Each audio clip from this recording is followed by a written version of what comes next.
so keep that in mind. Yeah, hey, forget I asked. That'll definitely Ew. do. Join the Discord. It was the least fun I've ever had playing this game. A small but vibrant and extremely humble community. No, I've seen the sleeves, but I'm like, you said you're suiting up, and then you put your sleeve on. Thank you for saying that. Because I'm a demon on the keys. Next thing I know, we're both dead. I immediately left the lobby. In Vietnam. What are they playing for? Are they playing to win? Stay humble. Stay humble. We are live. Welcome to The Dropshot, episode number 31. How far we've come. Still much more to go. My name is Casey, also known as Razanon.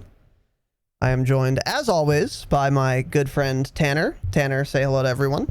What's going on, everybody? And we've got a fun little ep in store for you boys today. So before we get to that, as always, a couple announcements. Number one announcement, and I want to say this right off the bat. The support, and especially like midstream, has been unwieldy. It's been insane.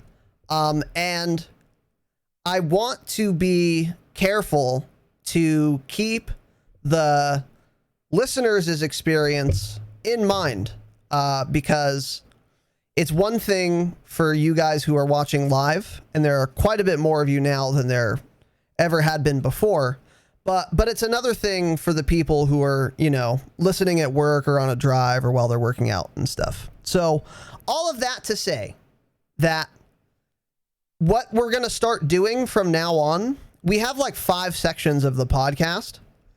If anyone's subbed or followed or cheered or anything like that, I'm going to table those until we're done with a section and then shout those people out instead of doing it right away.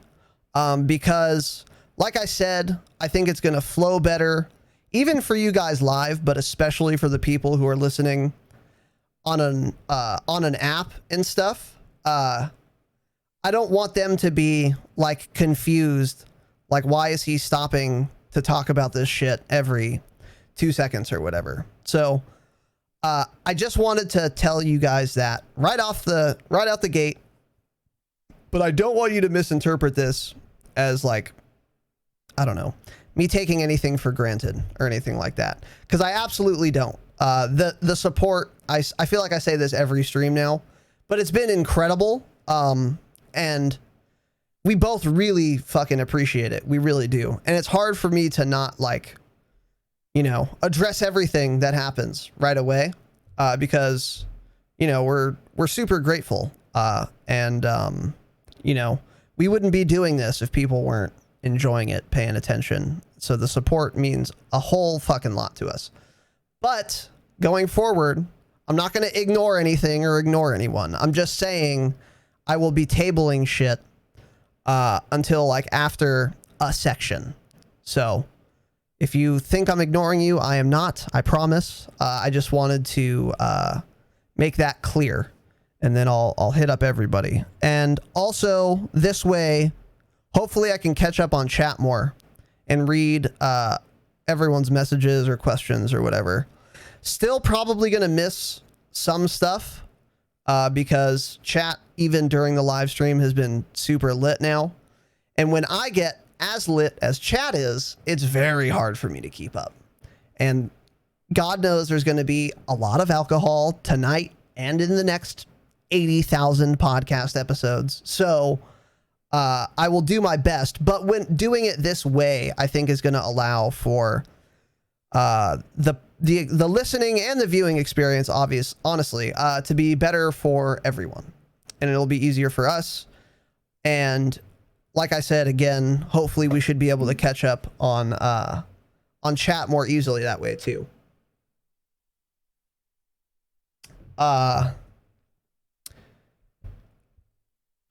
So that's that. The next thing, briefly, is don't forget to join the Discord if you're not in it. Well, like I said, the Discord has been insane in the membrane, and I'm trying hard to keep up with everything. I'm reading everything, but I'm not like responding to everything. It's a lot of It's a lot of stuff, which again is a good problem to have. So join that. And also don't forget there's a suggestions text channel in the Discord. A lot of you hearing this are hearing this for the first time because you joined the Discord recently, because a lot of people have joined recently.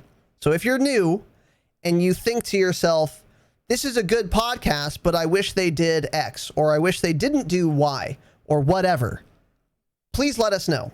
Any kind of suggestion, things we should be doing more, things we should start doing, things we should do less, things we should stop doing, all of that. Put it in the suggestions. It's a text channel in the Discord.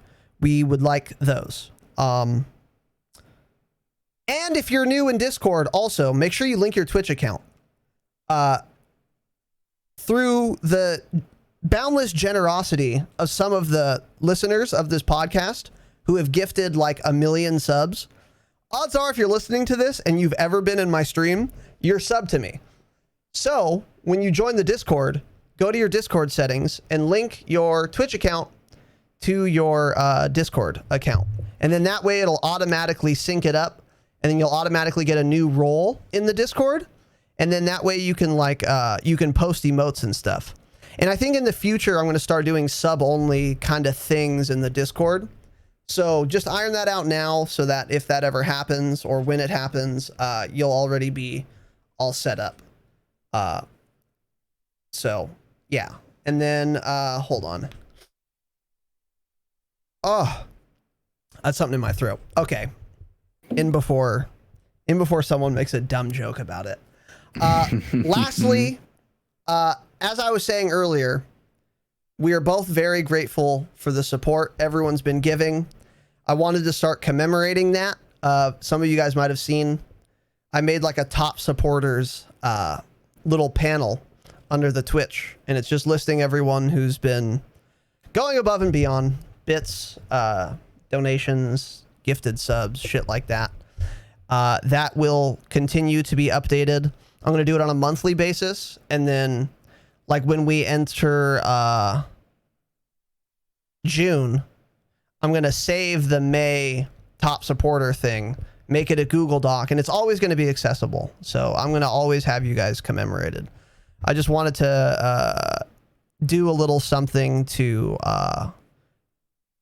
like I said, commemorate all the people that are supporting so much, because we appreciate it. So you can find that under my Twitch, and then you can also find it in the Discord. There's a panel. You can read it. You can't type there. It is for your viewing pleasure only.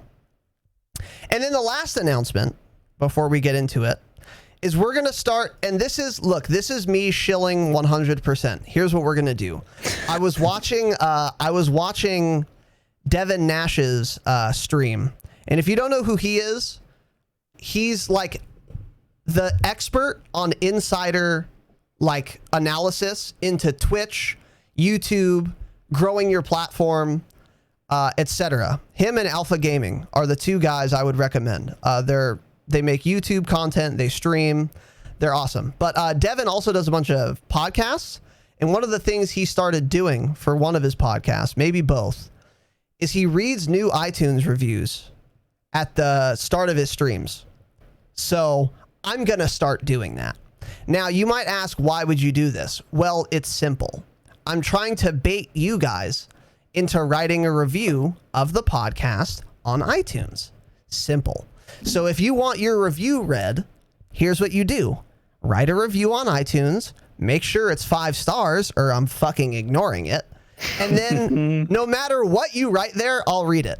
So if you want to write a limerick about how much I like to swallow jizz, if you rate the podcast 5 stars and then you write a limerick about such a vile topic, I'll read it. I'll read it live. I'll show the review, and it will go out to the RSS feed to millions of listeners.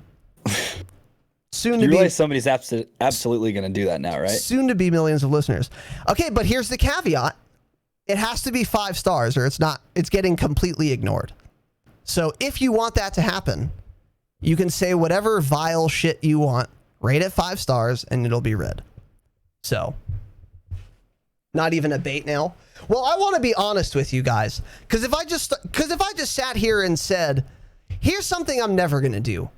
Be a disingenuous, mealy-mouthed cuck and like try to be a weasel and like trick people into doing shit. That makes me furious. And every time I listen to other content where they try to like trick listeners, or which would be me in that case, into like doing something or whatever, if they want me to do something and they just tell me, hey guys, I want you to do this, then I respect it and I'll do it. But if they like try to trick me with their little fucking mind games, it's insulting. It's insulting and it's gross. And it's disrespectful. So I'm not going to do that. So I'm going to read the iTunes reviews, but I'm also going to tell you precisely what the impetus for those iTunes review reading sessions is. So now you know. So this one's going to be long because we haven't done this yet, but I'm going to fucking fly through it. But in the future, we'll just read new ones that are 5 stars that are written down. And then they should go pretty quickly because we don't have that many reviews. And let's change that. Yeah, let's change it. Okay, great. So let's move on here. Tanner, do you have any announcements before we get started on this?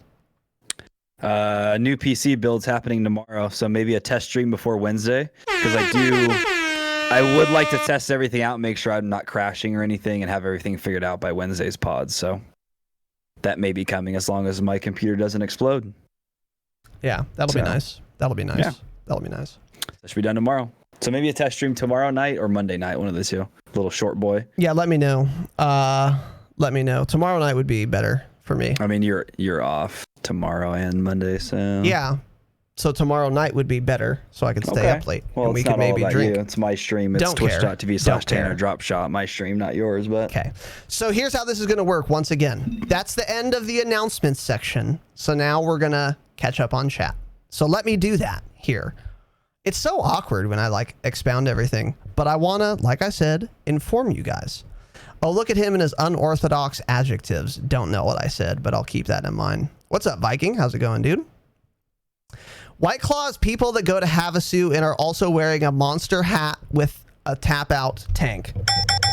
That couldn't be a more correct assessment of a White Claw drinker. You go to Lake Havasu, you're 8 shades too sunburned. You're just begging for melanoma. You're a river rat, right? You have 80 ice chests and a trailer for sure. And you have hella inflatable tubes and you like White Claws. Nothing wrong with that, but that is the type of person that drinks White Claws. So excellent assessment, Elcounds. Excellent assessment. Are you calling the Viking a cunt? I don't think so. Unless you drink White Claws, then maybe I am, dude. I absolutely slam claws. Okay, yeah, I'll keep that in mind. Well, that's interesting, dude. You and Tanner both like White Claws, so maybe I'm the asshole here, yeah. But I'm probably not. Drink an actual... We went over this. I don't want to... They're just so light and fruity. And if I want to drink lemonade, I'll drink a lemonade. And if I want to drink beer, I'll drink a nice amber at the lightest. So keep that in mind. Love the show, guys. I've been smashing episodes on my podcast while at work. Great job. Hell yeah, dude. Thank you, Shelb's dad. I will keep that in mind. I'm glad you've been enjoying it, brother. Free coffee for all viewers. Just ask the parentals first. Yeah, dude. You need a... I'll print you out a permission slip. You can have your parents sign and date it. Still waiting on mine. I might be rich by the time I get one. Dude, come to the coffee shop and I'll buy you one, man. That was the main condition of me buying that kid coffee. Akimbo snake shot fine. C4 spam fine. 725 fine. Also Activision. Anything that is terrible, nerf. Yeah, I think they nerfed like the M13 or like stealth nerfed it. I'm not sure though, but I have to look into that. I realized myself I wasn't subbed. Thank you, Claptimus. I appreciate it, dude. Thank you for that sub, brother. Honor and a blessing, my friend. I don't know why you put a male sign, but oh, I see. No, it's how Twitch does it. Never mind. Thank you, Claptimus. What's up, Chris? How's it going? Kaylee, welcome. That's happening for sure. Yeah, the cum swallowing limerick, probably. And I'm going to be forced to read it, so can it be paragraphs long? It could be as long as you want. You can write the Iliad and the Odyssey and I'll read it on stream. Just make sure it's a 5-star rating. I'll write a haiku about this weeaboo named Raz. Okay. Imagine not having aim assist. Oh, I don't have to. Milk. All the special species come from Florida. Amen. All right. Bring back the Gatorade vodka or whatever the fuck pussy drink you drank in college. It was vodka cranberry, Kaylee. You thought. You drop thought. Order some merch, by the way, you stupid bitch. Anyways, let's move on. So, okay, we're caught up here. He's so disrespectful. Oh my God. iTunes reviews. Here we go. So this is what it's going to be like. And I'm going to try and zoom in a little more so you guys can see it a little bit better, but I'll read them for you. 5 stars, best podcast ever, Mr. Writer. This podcast is more interesting and comparable to JRE. Not the best composition, but we're off to a decent start. These guys are the real deal. If you play COD, this is a must listen during your gym time or during your weekend number 2. So childish. Listen now. I'm not going to say it again. Thank you. So he said thank you, which is interesting. Best podcast that talks about COD from Fair Tactics. These two dudes know everything about COD. Their gameplay's spot on. Tanner is one of the best COD players I've seen in a long time, K. His drop shots are legendary, big K. Great job, guys, forever fan. We'll keep that in mind. Thank you, Fair Tactics. Oh, Ryan 5. Dude, smart. This podcast is, in my opinion, top of the charts when it comes to discussing all new game modes, guns, and upcoming releases for the game MDub. I don't normally rate podcasts, but I listen to this podcast for 3 weeks to calm my gaming addiction while at work, but Casey spelled it wrong, and Tanner keep it light and funny. Since the host was practically begging for a rating last episode, I decided to give him one.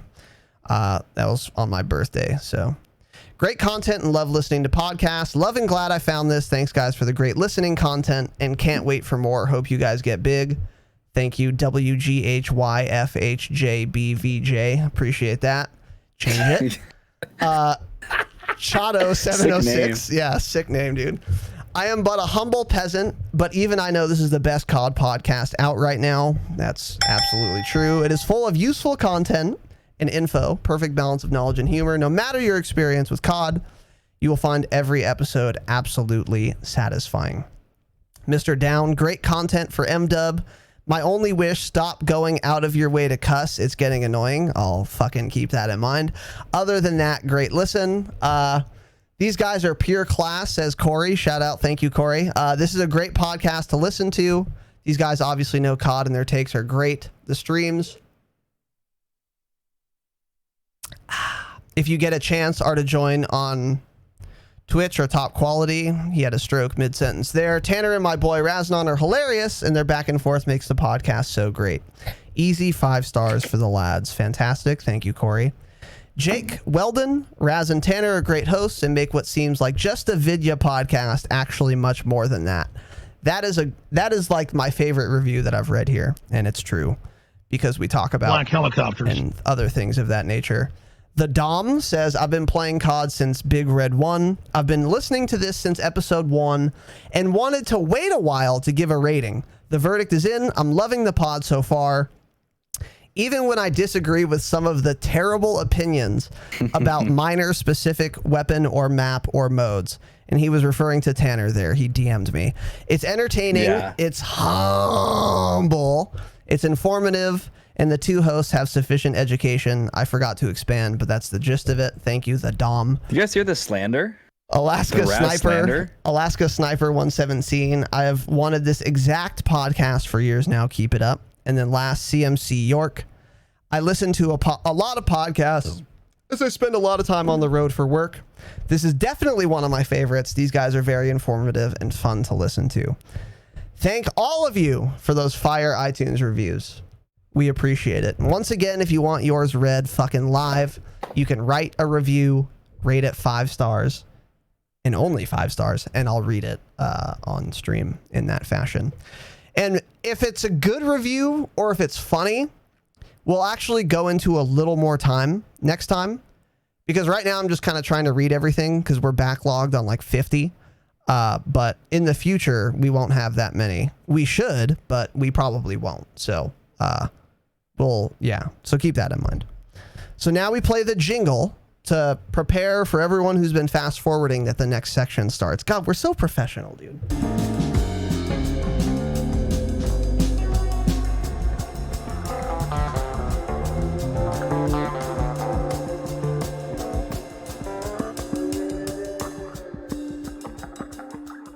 All right, so that is it for announcements and iTunes reviews. And now we're going to go into, so we're doing a Q&A stream today. But before we do that, as always, we're going to give you an update on playlist updates. So COD Warzone specific for this one, the 22nd, which was yesterday. Update, small update to the playlist. But what they did was Trios Classic. So no, it's not duos. It's not duos, it's Trios Classic. Trios Classic takes away some of Warzone's features for a more classical BR experience. In this mode variation, there's no respawn, loadouts, or any additional help. You die, you're out. There's no cache, no gulag, no buy stations, and no contracts on the map, bringing the classic loot and go experience to COD Warzone for the very first time. And then there's also still regular trios, and quads and solos, no duos, and then Blood Money Plunder still, but no duos. So that is that. Tanner, what are your thoughts? How do you think a classical BR system would play in this shit game? I'm gonna be honest. When Warzone first came out, this is what I was like begging for and wanted. But I don't know. The more we played it, the more I've got accustomed to everything. So, I think it may be kind of boring, to be honest. It would kind of just feel like you're playing Call of Duty multiplayer. I don't know, dude. I think it'd be a little strange, and I also feel like nobody's playing it. I feel like very few people are going to be playing it. But also, I don't think it would feel like multiplayer at all. I think it would feel like fucking PUBG with slightly better graphics. You know, because it's a real classic BR experience. I think the best thing they could have done is just have it so it's like Plunder, where you drop in with a loadout. But you drop in with like no ammo, no armor plates, no equipment, but you do have your perks and your guns. I think that would be kind of cool. I don't know. I'd have to think about that more. That's probably not true. But yeah, I think it's going to be boring. And like we went over, it's an LTM, so we don't really care, you know? So keep that in mind. So we're going to get into the Q&A. Once again, thank you guys for all the questions. We got a ton, and some of them are going to be really interesting to talk about. A couple of them, I made this noise. Ready? Listen carefully. Ooh. One more time. I read the question, and I went like this. Ooh. Because there were some spicy questions. Some things I hadn't talked about. Or even thought about, really. So thank you guys for the questions, and I will make sure to highlight the particularly spicy ones, the ones that made me make this sound when I read them. Ooh. So you need to add that to your stream deck. Maybe I should. You making that noise? Maybe I should. So thank you guys for that. But we're gonna get into those in a second. Let me see if anything worth fucking reading in chat. Tanner, have you been reading this utter cesspool? Just mostly. No, I don't think so. No, you don't think so? I don't know. Let's see. Crichton said, I'm not writing you a fucking review, but I'll continue to sit here and wield my sword. That's my review, and that is all. I'll keep that in mind. You guys heard it on the pod. There's a 5-star review right there. Yeah, there's a 5-star review right there. Amen. How many gifted subs did I miss? What's up, Blood? 5. 5, sir. What else do we have here? How do I not have VIP? I'll VIP you. I told you to ask me. I told you I'm not against VIPing you, you stupid fuck. I just don't. Hey, here's what I don't think about when I'm doing the podcast. The status of Bloodless in my chat. So if you remind me, I'll do it, which I just did. But that's it. Raz envies anyone who weighs more than 90 pounds when wet, since he only consumes vape and alcohol. Corey, if only you knew what Bloodless looked like. He weighs probably 20 pounds less than me, I would guess. So keep that in mind. I am jealous of his very symmetrical face and very wide masculine jaw, though. Bloodless is a great looking dude for sure. Yeah, but not. He's a great looking young man from Orange County, California. Super young man, but he's also very slender and petite. He's petite, so I'm not jealous of him in that respect. But anyways, let's move on to the Q&A. So we're going to be reading these. We got a ton of questions. I don't know if we're going to get through all of the ones that we've gotten so far. We're going to go as long as we fucking want to, and then we're going to start streaming Warzone. So if you've already submitted a question and it doesn't get answered tonight, do not fret, because we're just going to do as many questions as we can. We're answering them from first received to last received, and no matter where we stop today, we're going to do the same thing for the next Q&A. So if you were going to be the next question and the stream ends, that means you'll be the first question on the next Q&A. So just fucking calm down. Everyone's question is getting answered, unless it's dumb like Bloodless's questions. That's the only question I've ever rejected, is a dumb question from Bloodless. So, I accidentally VIP'd someone named Bloodless, not Bloodless TV. XD. All right, hold on. I guess there's someone named Bloodless who was VIP'd out there. All right, anyways. So this one's from Jake Down on the 19th. He says, quote, "With social media and the ability to talk directly with your consumers now so easily, why does COD seem so out of touch with what the fans want?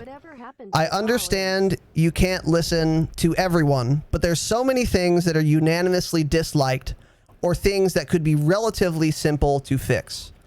Back when I played, it seemed like Epic was so good at listening to their fan base and communicating on a regular and clear basis. COD, which I've loved for years, couldn't be more opposite to that." So Tanner, that's a pretty good question. What do you have to say about that? Okay, Make your dumb comment before you answer. First off, everybody listening, the word he beeped out was Fortnite. Back when I played Fortnite, he doesn't like that word. So here's my thought. This is actually a pretty tough question. The name of the game is now 2 weeks. So my opinion is Activision is one of those companies where they have a roadmap laid out from the day the game releases. Well, they're not going to follow it exactly, but they have a roadmap from the day the game releases to the end of its life cycle, which is when Call of Duty 2020 releases. And I feel like they're not a company that's going to stray from that at all. They've been around for a long time. They're hard-headed. They're stupid. You know, Epic was up and coming with Fortnite. Actually, I don't know when Epic was created. Do you have any idea? I don't have a clue. But Fortnite was undoubtedly their first big release. So they were really good at listening to their player base at first, which I know for a fact they are not anymore because nobody likes what they're doing.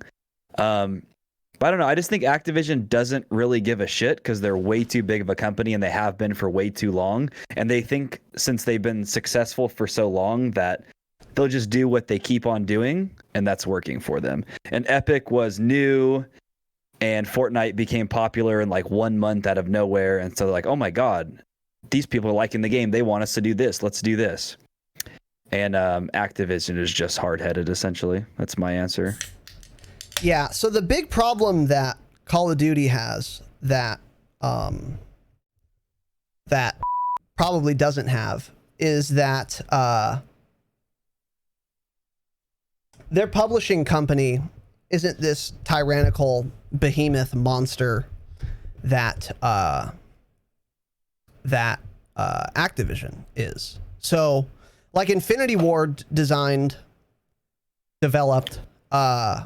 COD MW 2019, but they're beholden to Activision because Activision's the publishing company and they're fronting all the capital. So they are likely paying all of the advertising costs, which are exorbitant, like millions and millions and millions of dollars. And they're also publishing the game. I mean, just like some novelist is beholden to his publisher. Infinity Ward is in very much the same boat. And so the publishing company, and especially the publishing company executives who have the authority to make these sorts of decisions, are not your guys' age. They're not 22-year-olds who enjoy playing the game and play it every day and have a real intimate knowledge of what's good for the game. They're crusty boomers. They're crusty boomers who have never played a video game, and if they have, the last one they played was Pong back in the 80s. So they don't know like what's good for a game and what's bad for a game. So when they make a decision like, for example, we're going to implement skill-based matchmaking because on its face, this is going to be better for our bottom line because it's easier for people to continue wanting to play the game if they're not getting shit on. That is a totally facile, virtually baseless argument, which we've gone over ad nauseum, and I'm sure you guys have heard that completely dismantled, not only here, but in much more concise and comprehensive ways on other, content creators' platforms and videos. There are thousands of them about how SBMM is so bad. But they just don't know that.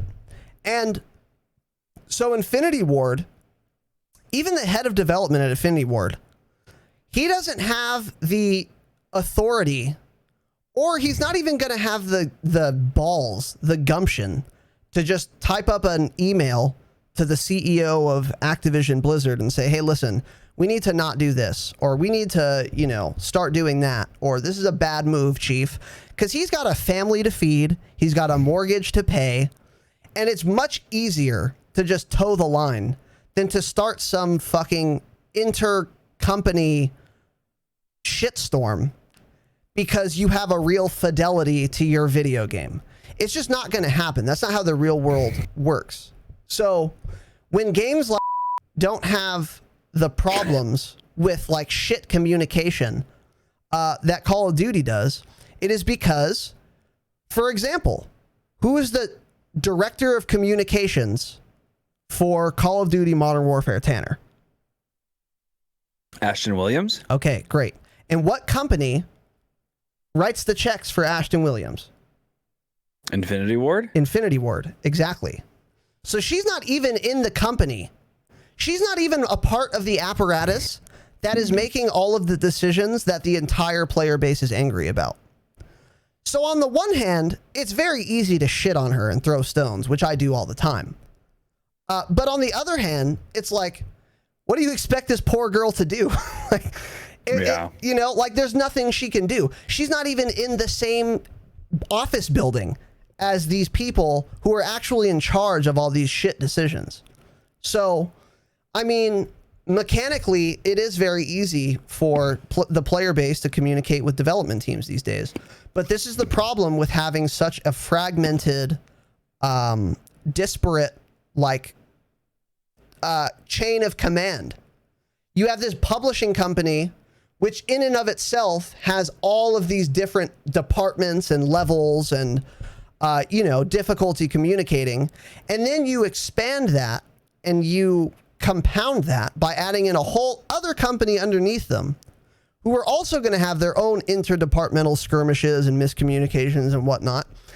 And that results in terrible patch notes, terrible communication with the player base, etc. So I think that's the problem. And sadly, as I've alluded to, I don't think this is going away, because next year we're going to have a new development team, Treyarch, who is going to once again be shackled to the whims of Activision Blizzard.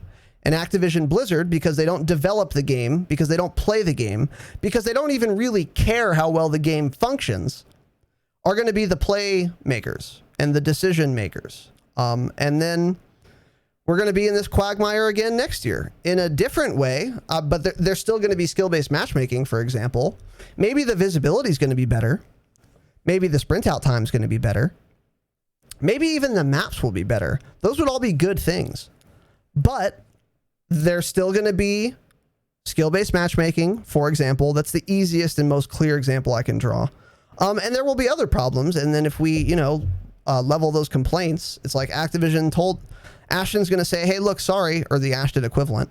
Sorry, the big man upstairs says we don't have the time to spend development resources on fixing play of the games, a bug that has existed since closed beta. Sorry, we don't have time because our bosses told us that we have to work on making this new dumb operator bundle that is cosmetic only and doesn't impact anyone's gameplay experience. So, I mean, I agree with you, Jake. The communication's been terrible, but I don't see it getting better anytime soon.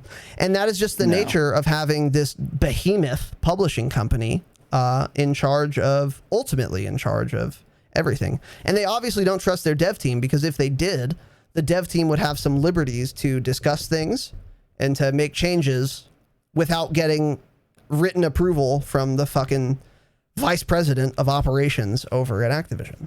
So, anyways. Vaping Viking with the 500 biddies, dude. Let's fucking go, Viking. Thank you so much, dude. I appreciate you, man. Welcome back, sir. And I'm glad that you've decided to stick around and watch, even though I find your taste in alcoholic beverages disturbing. Call me Darth Vader.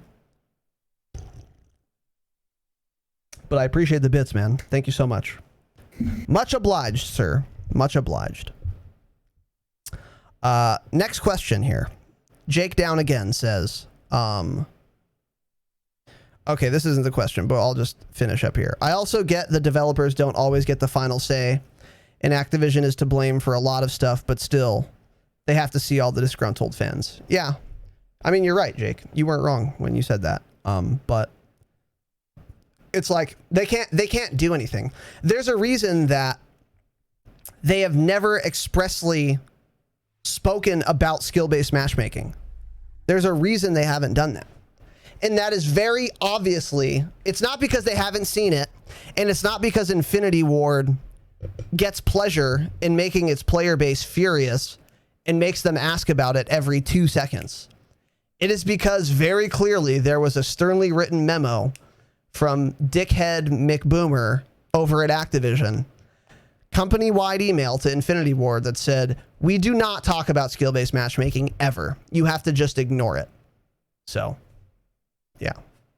I can't wait for this game's life cycle to end, and then finally some random developer, some random employee for them come out and discuss skill-based matchmaking, and we get to hear everything about it. Yeah. Because that'll happen eventually. Yeah. Something will get leaked, and they'll talk about it and say, this guy wouldn't let us do anything. Nobody liked it, blah, blah. It's going to be just like...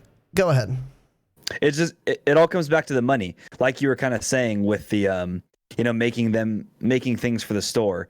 They probably, they have proof in their eyes that skill-based matchmaking will make them more money. So that's why they have it. Yeah. Yeah. And it's like, look, dude, with all the problems in the game right now, this is still like the best-selling Call of Duty of all time. So Activision's like, oh, things are working great. Don't change anything. We're not changing the formula. What are you, fucking crazy? So, that's what they're going to keep doing. That's what they're going to keep doing. It's kind of like, what's it called? Black helicopters. Operation Northwoods. If that got declassified a week after it happened, everyone would be outraged. But this, exactly like Tanner said, they're going to wait until no one gives a shit anymore, and then they're going to tell us this outrageous thing. Like, oh, of course there's skill-based matchmaking. So Google Operation Northwoods, by the way, if you don't get that reference. Nicomus with the 501 biddies. Let's fucking go. Nicomus, thank you so much for the generosity, my friend. Much obliged, much appreciated. I love you, sir. Welcome back to the Strum, that fire stream. What happened to the call-ins? Viking asked. No one really wanted to do it, so we kind of put it on hold. But if you guys want to do call-ins still, go ahead and in the suggestions, say that you want to do a call-in in the Discord suggestions section, and then say this is what you want to talk about or whatever. And we might be open to doing that again. But we just didn't get any interest when we initially launched it. No, yeah, we were fine with it, but not a whole lot of people wanted to do it, so that's why we kind of just started doing the Q&A more. Yeah. So yeah, if people want it, put a question in there. Yeah, for sure. But make We'd sure love you to hear make you it from clear you that guys. you want to do this on a call-in thing. Because some questions are good for this format, but some questions are better for like a call-in. So if you want to do a call-in like, hey, I'm really having trouble doing well when I play domination. Every time I rush B, I die. What should I do? That's a great call-in question. That's not a very good Q&A question. And the reason that's a great call-in question is because I can say, okay, because I need more than that to answer that. I need to have a conversation with you. That's why that's a good call-in question. So you would call in and I'd say, okay, well, how are you rushing B?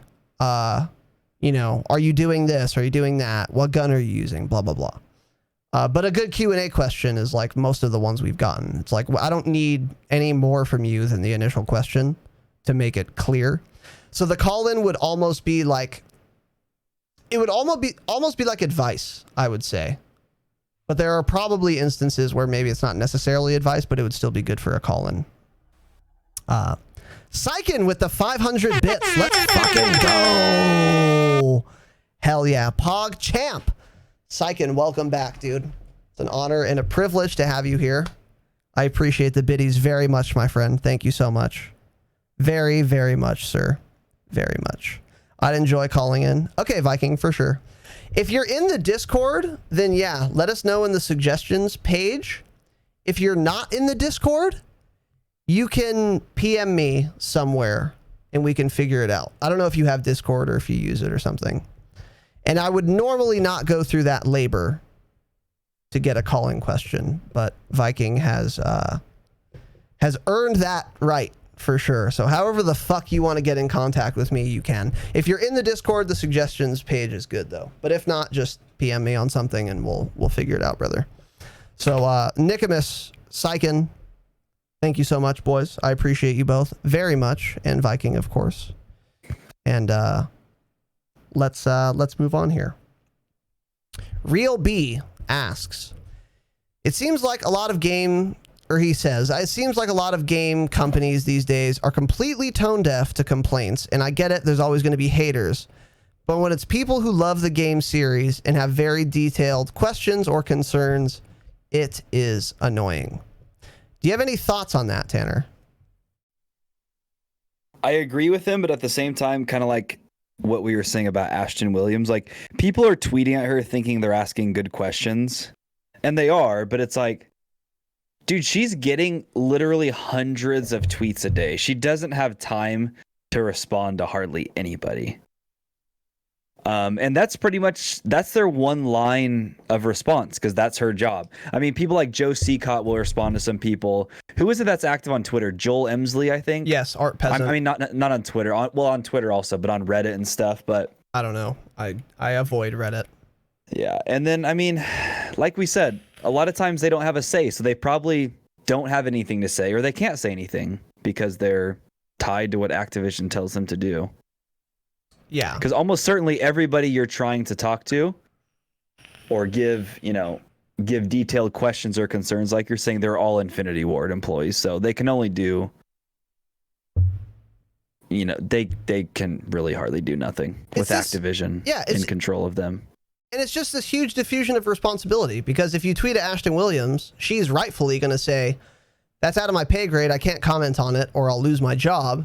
And then if you find someone at Activision to tweet at, they can just say, well, I don't develop the game. I don't know how I would fix that, or I don't know if we should, or whatever. And it's like everyone can just point a finger somewhere else. But the main thing is, like, dude, think of the type of person who tweets at Ashton Williams. 98% of the players who play this game have no fucking idea what that name is. They have no idea who she is. So the type of people that are going to find out who the community director is for the developer of the game and ask them something, like, that's such a small subset of the player base. And the types of players who will tweet at Ashton Williams are also the types of players who are going to be very good at the game. And the reason for that is you're not going to even know who the developer of a game is, let alone who the community director for the game is, unless you're very invested in that game. And if you're very invested in the game, that means you spend a lot of hours on it.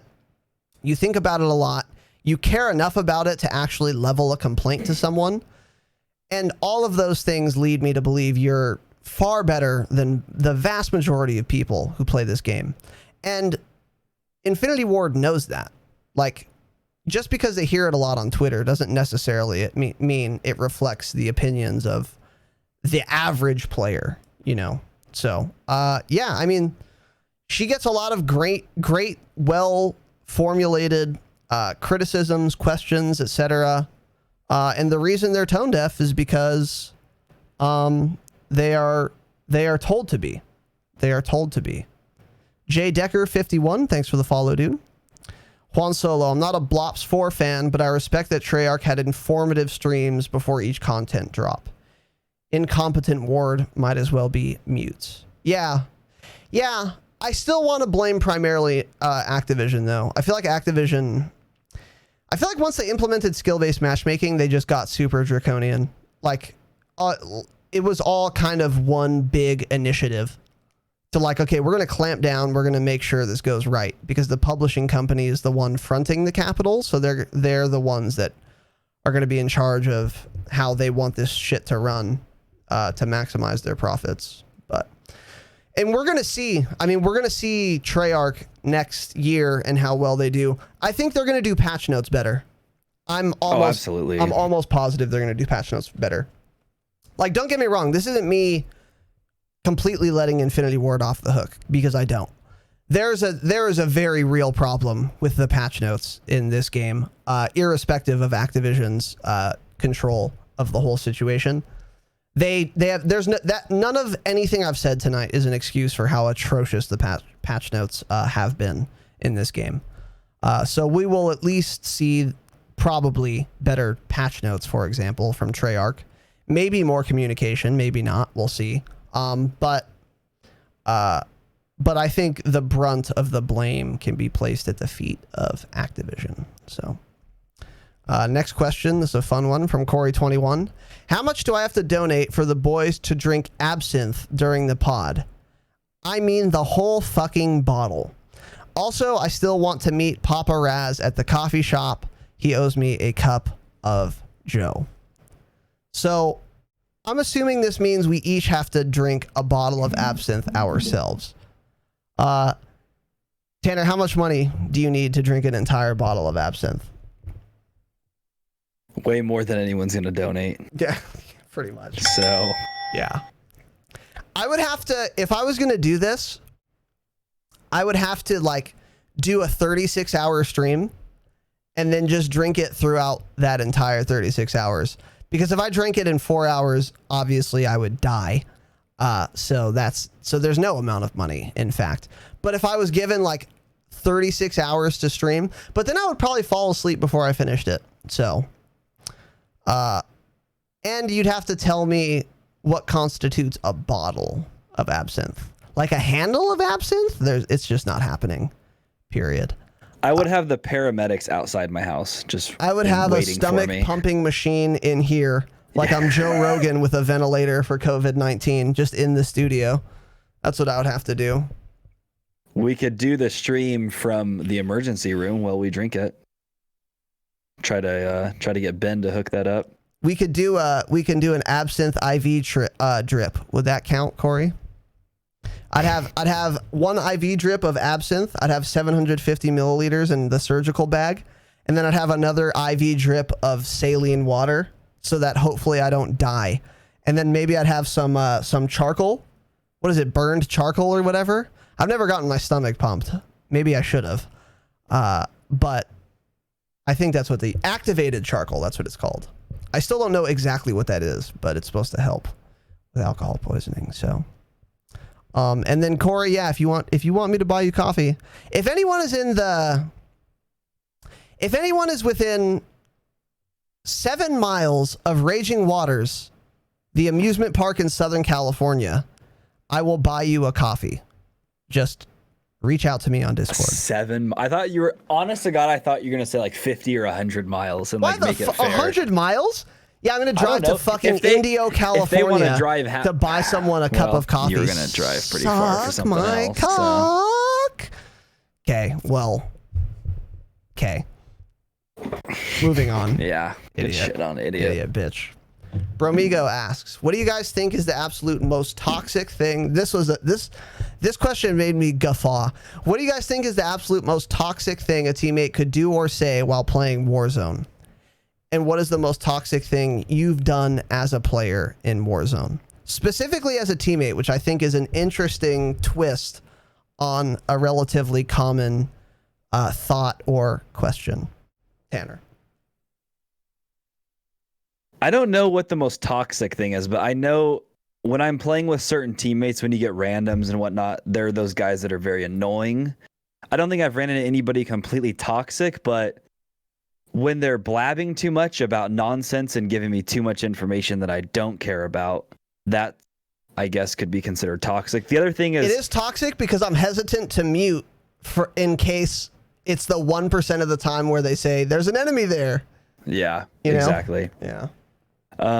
It's like when you're playing multiplayer and people are like talking about something dumb the whole time and you want to mute them, but then I'm like, dude, this is so dumb. I want to hear it. It's like one of those things.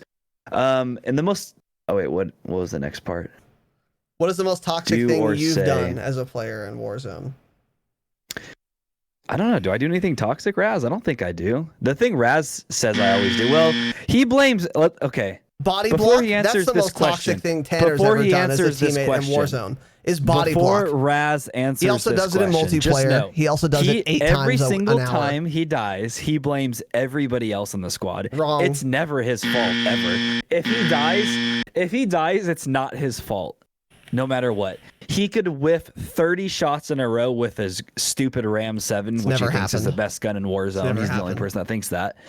And he'll still blame somebody else, so fuck you, Raz. But anyways, I don't think I do too many toxic things. The only Body things block. you complain about, I've done some dumb things. Who was that with Blood that one time where I drove into that team of 4? I mean, shit like that. I wouldn't say it's toxic. I'd say it's just poor decision making.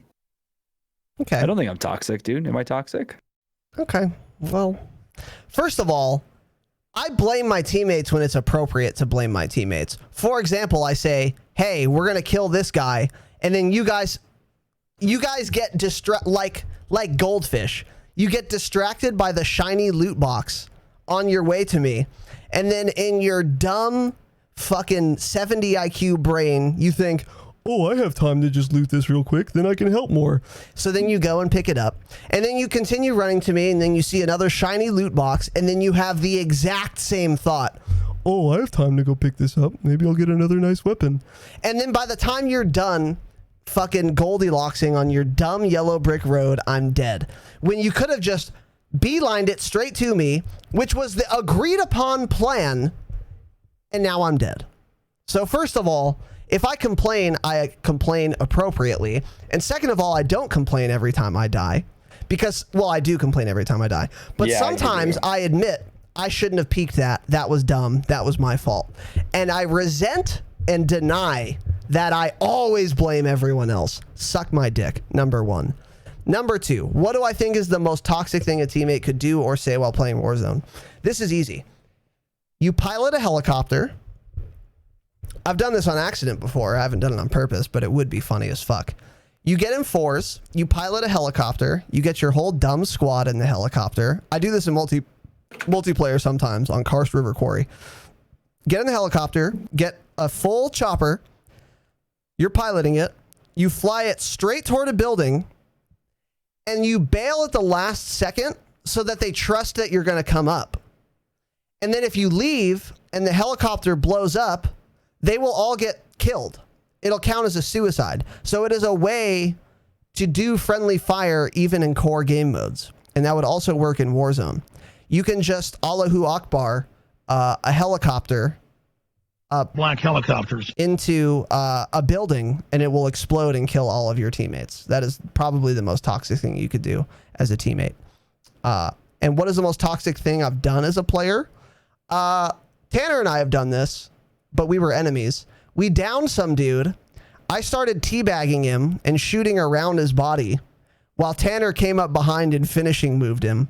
And while he was finishing moved him, I was continuing to just teabag like I was fucking Master Chief in Red versus Blue. Shout out to Rooster Teeth. So that's that question. What do we have here? Let's catch up on chat while we wait for Tanner here.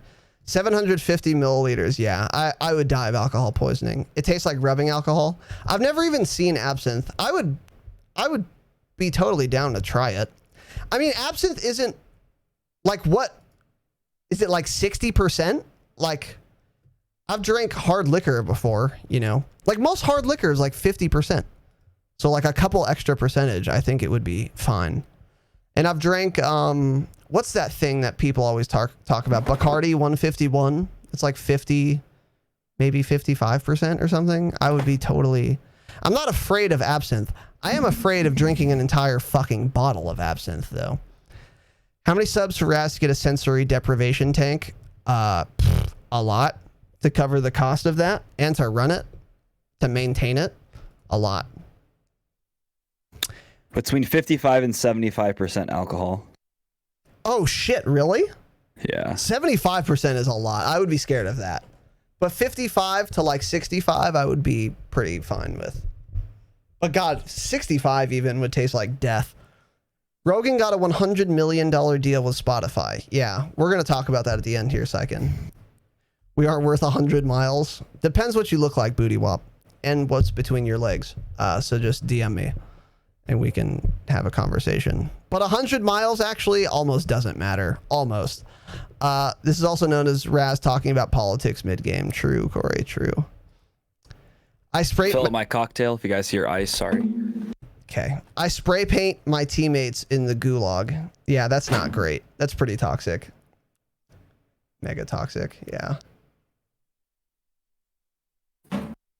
Suck my dick, Crichton.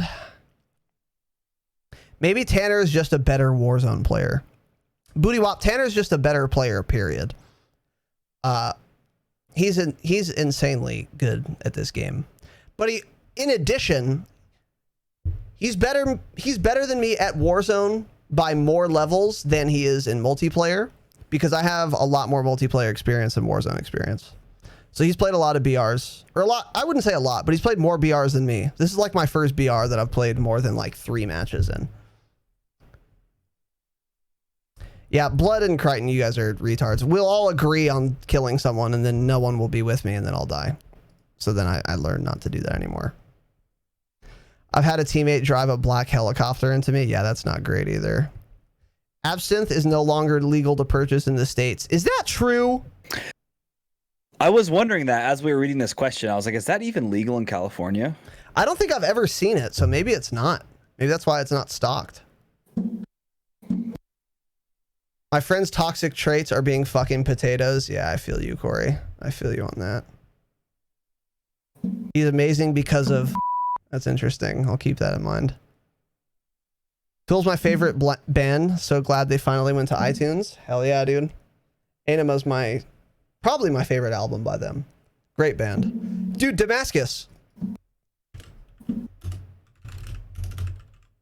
Go listen to this song.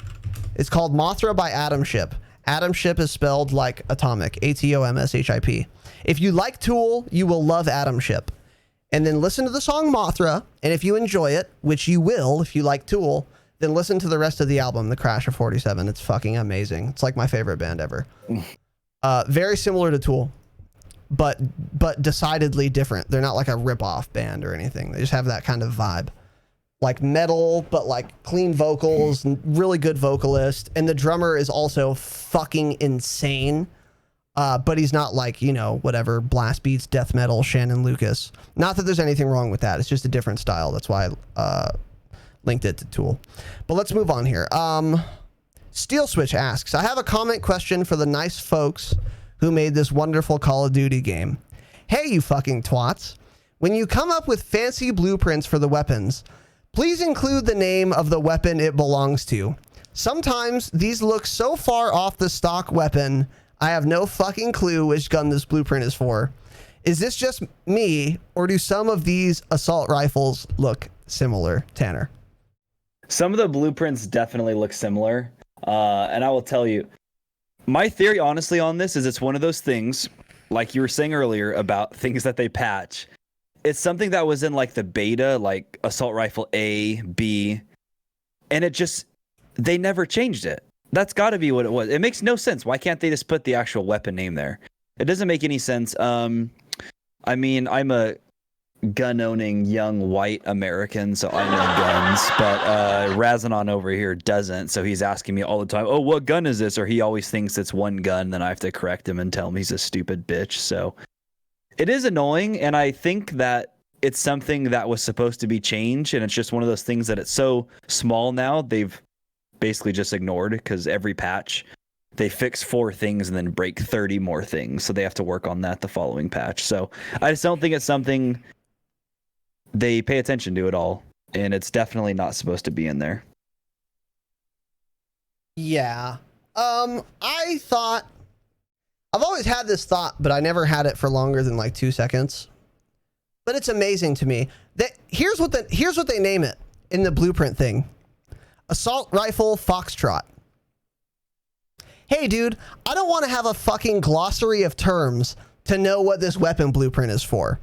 I liked this question so much. And by the way, you guys can see in the Discord, it got 5 thumbs ups and 1 OK symbol, which is a white supremacist hate symbol. Don't report that clip because I'll be banned. And the reason it got that is because it's a great question/comment. They already wrote in the name of Submachine Gun Bravo. Just put the fucking name of the gun, you dick, because it is hard to tell sometimes.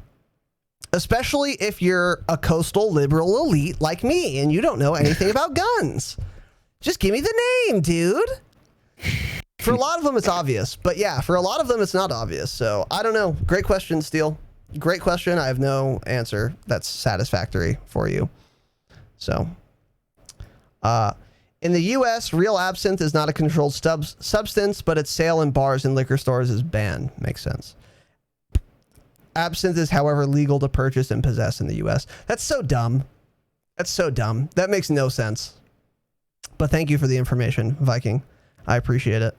So yeah, you'd have to buy it from like another country to drink it, which is so absurd. Bring it home. I brought a bunch of alcohol from St. Martin in my suitcase. Here we go again.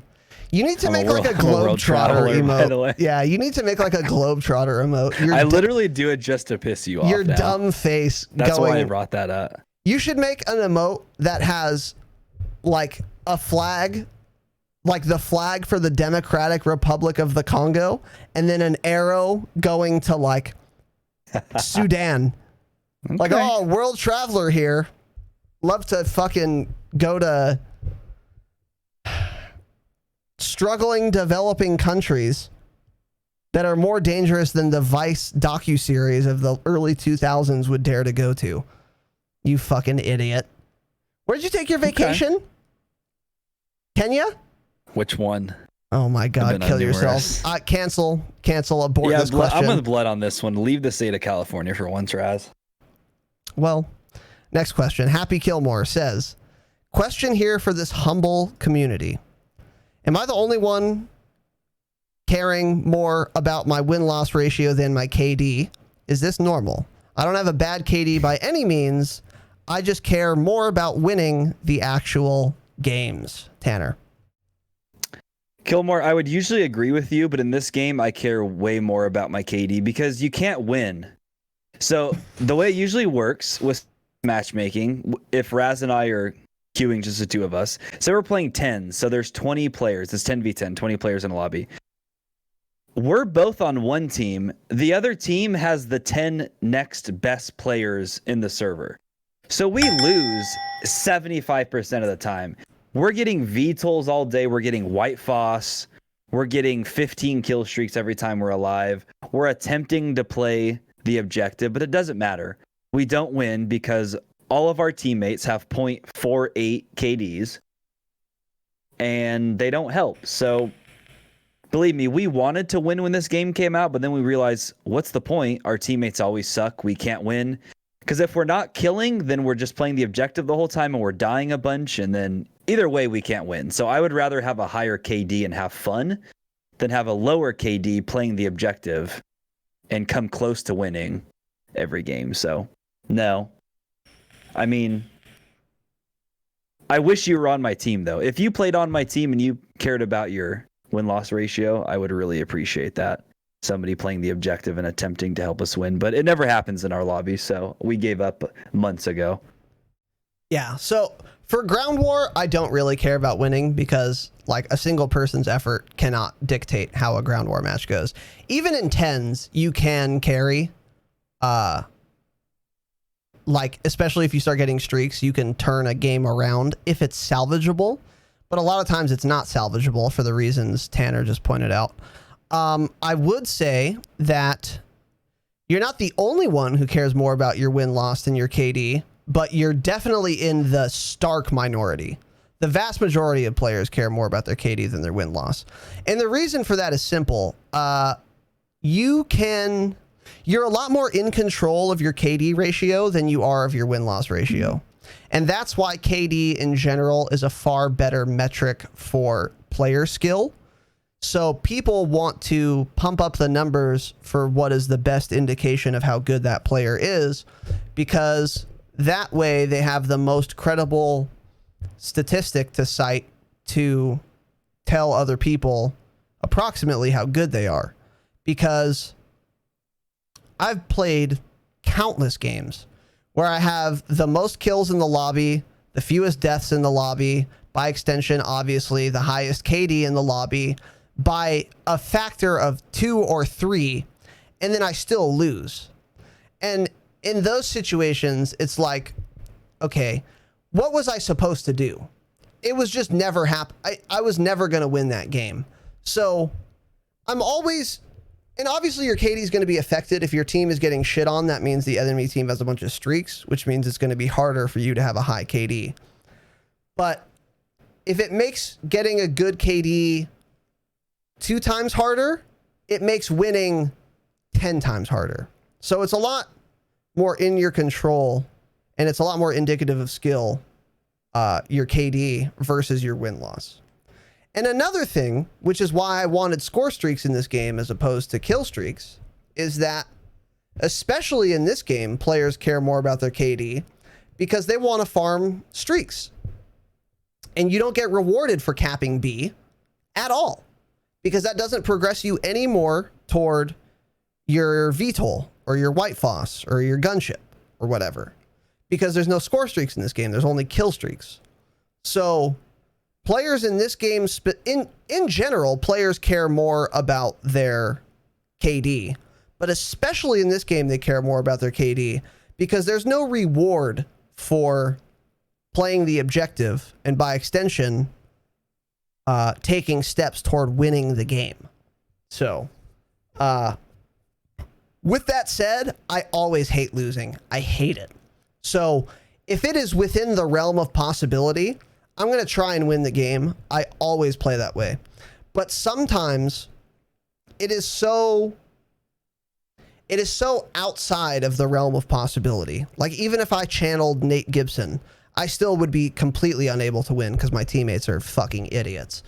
And when that realization dawns on me, which happens often, I say, okay, well, I'm not going to go rush B and try and cap it because number one, it's going to be impossible because my entire team is dead. And number two, even if I get it, I'm just going to get steamrolled and they're going to take it right back because this is a 10v1.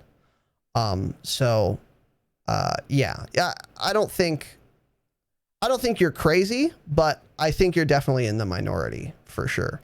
But those are some of the reasons why people care more about KD than win-loss. And it's even worse in this game than it was in Call of Duties of the past. Tanner would have been a great number farmer. He definitely would have, Mace. He definitely would have. That's a Swotor comment. You go for raw DPS. He's trying to do the most damage you possibly can in like a PvP match. Yeah, I was pretty good at Swotor. I played it. Oh, and here's my last point on this. This is what I was going to say. A lot of times the best way to get a win is to farm KD. Because if I have a VTOL in the air, it makes it a fuck of a lot easier to cap B for example. So a lot of times the best way to win for your team is to strictly play for streaks. And then once you have all your streaks, now you can go cap objectives freely. But that's a gamble, because if you die one off VTOL and you've spent all this time trying to get a streak, and you spent that time trying to get that streak instead of playing the objective, well then, you know, the gamble's lost and you've wasted a lot of time not holding that objective. So that's another reason people play for KD, because KD correlates with win-loss. If you play 10s Dom and you go 105, I would be shocked if you lost that game. And it doesn't matter what the game type is.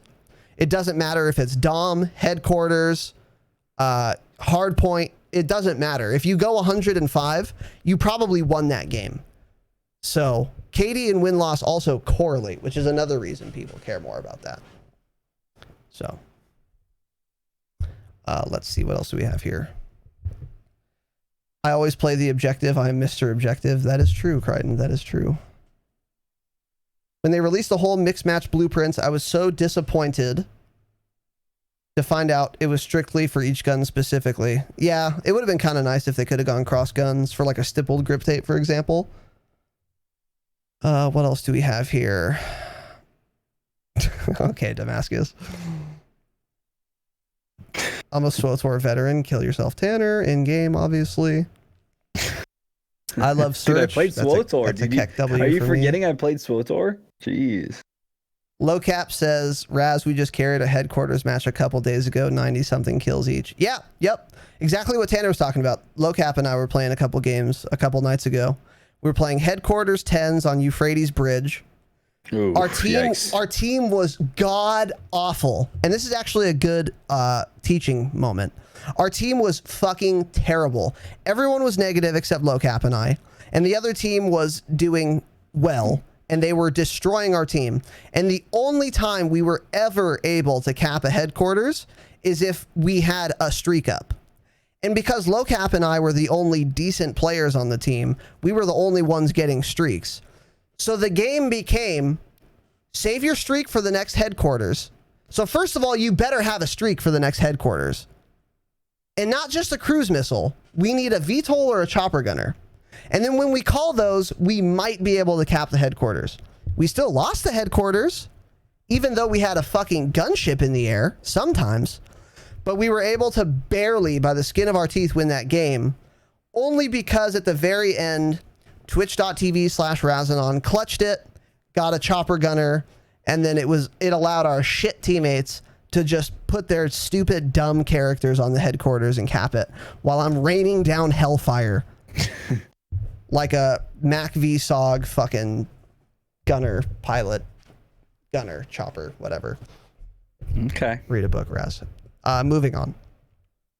Corey asks, are you guys planning on having any guests? Maybe have on some subs with at least 3 brain cells. Well, we have 201 candidates. I don't know how many of you have more than 3 brain cells, though. Judging by all the slander in my chat, yeah, it's going to be hard. We're going to be hard pressed to find that. Might be an interesting dynamic. Another question is, what do you all do for your 9 to 5s, Tanner? First off, do you think he's insinuating that you and I have less than 3 brain cells? Where else would he say that? I'm now insinuating that you have less than 3 brain cells, because that's what I took it as. Because nowhere in that is he referencing us at all, because he's referencing subs. Now, you are a sub of mine, so you probably do have fewer than 3 brain cells. Okay. Which is exactly what I was lately, so I wouldn't doubt it. I'm already 3 scotches deep. By the way, why are you drinking beer? You're such a dumb pussy. What are you doing? Okay, relax. You're pissing me off. I'll finish this quickly, and then I'll make a scotch. Pissing me off. I'll make a scotch. Corey, this is something I've been saying for probably 2 months at least. We've been talking about it. We wanted to wait till we got a little further on with it. Yes, we would love to have some guests on here. We were talking about it today, how we would do it. We need to iron out the kinks. We'll figure it out, though. We will get some guests on here soon. You heard it here first, just like I called duos were coming. We will have a guest on this show within Don't say 3 that. weeks. Don't say that because you're going to make people think we're never going to have a guest on. Well, we're definitely going to have a guest on. Duos is not coming ever. And so. Second question, what do you do for your 9 to 5? What do I do for 9 to 5? You So don't I work mind at a hardware answering. store. It's not really like just it's a retail store, obviously, but we do a lot. So I do everything from repairs, assemblies. We do like glass. He's a glorified window Traeger screens, Yeti ice cooler salesman. But actually, I'll touch on that here. In a second. my God. Doors. We do all sorts of all of that stuff. God, dude, this scotch is getting to me. Should put some hair on my chest. Anyways, Chill, dude. So we do all that. I do ordering for like half of the store usually. I haven't been lately because I haven't been working on that day, but we do a lot. We're like a small little old-fashioned one, so people really like us. We have 5 stars on Yelp, by the way. And that's also why I have all this Yeti merch, by the way, if you're wondering. I get Yeti discounted. Hey, here's the thing. If I paid full price for Yeti, I would not buy 75% of this shit. But I get it at like 40 to 50% off. So that's why I have it all. That's why I own 40 Yeti cups. That's a thick discount, actually. It's Probably still 800% of the at cost value. No, that's what I buy it at, you stupid bitch. So I strongly doubt that, but okay. I do. They don't give a fuck. We buy it at what we pay for. Yeah, what you pay for is not at cost. That's my point. Well, it's our cost. It's somebody's cost. Yeah, that's okay. Of course, it's not their cost. Right. That's you stupid bitch. Read a book sometime about fucking business, you dumb bitch. Anyways, that's it. So are we planning on having any guests? Yes, I do want to have guests on. I've been badgering Syrian, but he's not. I'm being careful not to push too hard because I don't want to annoy him because I really like him as a streamer. I watch him more than like any other streamer. Siritron on Twitch. Strongly recommend you follow. He's genuinely fucking funny. He makes me laugh out loud like every time I watch his stream. But he's also really fucking good, which is why most people watch him. But that's like our Moby Dick. So in the meantime, we have been thinking of some guests. We have some internal documents kind of brainstorming whom we would want to bring on. I'm not sure that we would ever have a sub as a guest, though. I think a call-in question would be cool to have like subs on for, which we've done in the past, and I think we're going to continue doing if there is a renewed interest in that. If you are interested in doing Q&A questions, I mentioned this earlier, like call-in questions, excuse me, let us know in the Discord in the suggestions box. And if we get some interest in that, then we will pick those back up. And I'll also make a Twitter poll, maybe. Thank you for everyone who listened, who voted on the Twitter poll, by the way. We got a lot of responses. That was nice. But yeah, we are planning on having on some guests.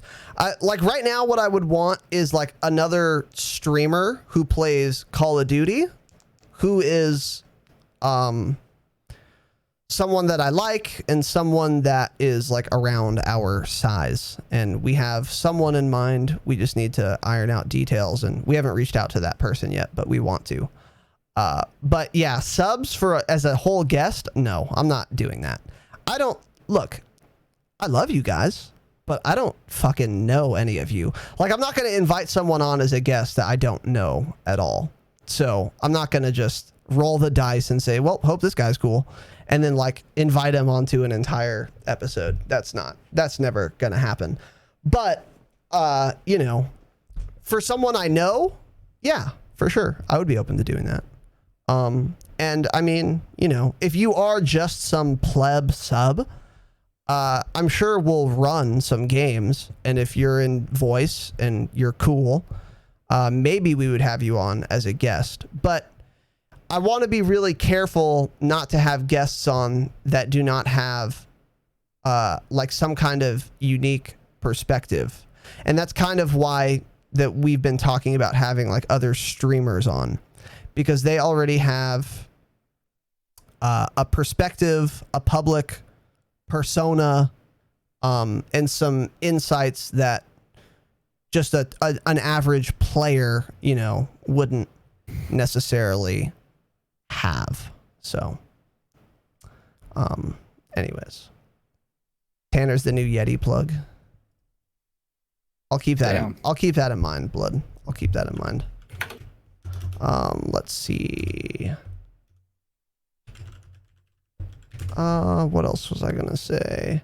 I would totally buy a black Yeti with a Dropshot logo. Blood would pay for it. Hell yeah, dude. Hell yeah, Crichton.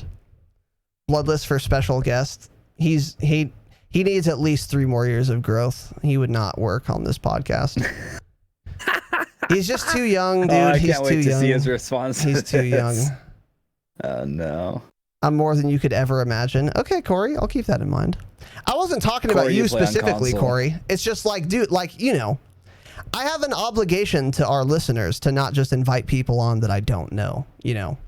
I'm happy to just talk to anyone, but to actually like do an episode live with someone that I haven't vetted, like, no, I can't do that to you. I can't do that to everyone, you know. So, anyways, that's that question. Moving on here, Jedi Knife 84. And I'll make my cocktail after I ask this. You're going to answer it, Tanner, and then if you have time, maybe you can address the chat a little bit, maybe move on to the next question. Just How long fill does it some take you to just how fill long some does it time. take you to make a cocktail? You already have the ice, don't you? So here's the thing. I'm going to have to go into my bathroom and then go through the labor of extracting my insanely God. large white cock out of my shorts and then pissing into Christ. my toilet with it. And then after that, I'm going to make a cocktail. So with that said, let's earn that paycheck. Okay. You stupid bitch. Jedi Knife 84 asks, how do you guys feel about a custom gun skin mechanic similar to the custom emblem feature of the first Black Ops? Tanner. Okay, Jedi. Great question. I like the idea. It would never happen on this game because of all the customization. They would never add that in. It would be something nice to have. I don't think it's something I would use, though. Anybody that could just make their own skin for a gun, yeah, it's going to be original, but it's not going to be anything that if somebody sees me killing them with on the kill cam, they're going to think like, oh shit, that dude has dark matter, or that guy has Damascus. So it doesn't have that to it, but it would be very original. You can make some dope skins for it. So it is something I wish they would put in the games. I do think that would be cool to see what people could come up with. I'm not good at coming up with shit like that. I never did the custom emblems in the past. You know, I like the idea, but a lot of people would use it. I think it'd be more than noob players, but all the good players are going to use the hardest camo to get possible, and that's the only thing they're going to play with. Wait, what did Blood say? If I were a guest, Raz and I would disagree on some minuscule point, which would take us down a rabbit hole and completely derail the episode. Blood, that's exactly what would happen. Spot on. You guys talk way too much when you're together, especially when Raz has been drinking. So that would take forever. Next question real quick. Nicomus, what do y'all think about the event bait? We got baited hard, and we all did. Like I was saying earlier, I think I said that before we started the pod. So we got baited about the event on Thursday. They posted something in the, what was that, in the Call of Duty app? Acting like something big was going to happen. Yeah. Plot twist, nothing big happened. They revealed that Captain Price is coming as an operator. Ooh, can't fucking wait. Don't care. So we all got baited, and you guys could hate us for that. I gave out information I thought was coming to the game. You can't hate us. We were reporting. No. So you can hate us, but you're wrong, because you can also hate on every single 100% of the player base. If you find anybody that thought that update was going to be announcing Captain Price is coming, I will gift you 100 subs if you're live on twitch.tv. So nobody guessed that, not even the leakers. We were all guessing something was going to happen to the dams, so nobody was right. It's fucking annoying. Infinity Ward, I don't know why they're doing this. Again, maybe it's Activision forcing them to. But it's so dumb. Yeah. What was the spoiler? Just that we're getting a new cosmetic thing, which is Captain Price as an operator. Yeah, so So let me go back can't to wait. Jedi Knife. A custom gun skin mechanic. I don't even know how that would work. Because we're not all talented artists like you, Jedi. So we couldn't just make a custom gun skin. But I also echo Tanner's sentiments that I'm not going to use a custom gun skin. I'm going to use like the hardest camo in the game to get for sure. Number one. However, with that said, I really do miss the custom emblem feature of the Black Ops series. It wasn't only in the first Black Ops. It was also in BO 1, 2, 3, and 4. That's a bunch of them. It was in all of them. So, Yeah. like in BO4, I had twitch.tv/Raznon as my emblem. And then you could put your emblem as a sticker on your gun, which I did. So when I got every final kill cam, it would just say twitch.tv/Raznon on the side of my gun. And that amused me deeply. So Oh my God, I forgot about that, dude. Yeah, That was so funny. dude. Yeah, I missed that. I missed that a lot. With that said, I wouldn't be surprised if we never saw that again, because you can also do a lot of TOS shit when you can make your own emblem, but I do miss it dearly. It'll be in Call of Duty 2020, guaranteed. I promise you. Okay. Well, You heard just it like here duos. first. Clip it. Clip it. You heard it here first. Okay. And then Nicomas said, what do you all think about the event bait? Yeah. I don't know. I tweeted about this. Shame on you if you thought it was going to be something crazy. I kind of was like apathetic about whatever it could be. The only thing that surprised me is how underwhelming the bait was. That's the only thing that surprised me. It was like, really? That's it? A new cosmetic skin? That's all? No new content? No COD 2020 announcement? Fucking insane. Insane. So, you know, I'm disappointed. I can't believe they thought that would be well received. That is fucking insane. But nonetheless, here we are.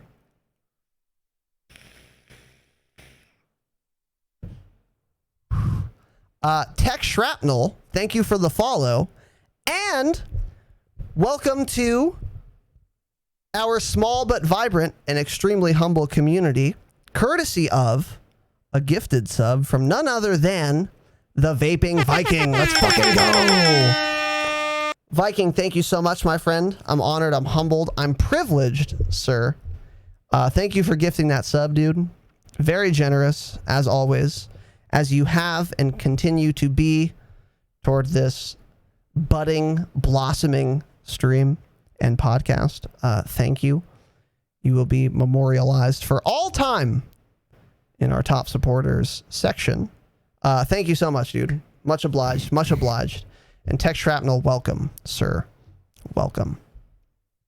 Blood says, that's how I found Raz in BO4 after he and Tanner triple capped my dog shit team. Yeah, well, it happens. It happens. I remember the match too. It was, or the map rather.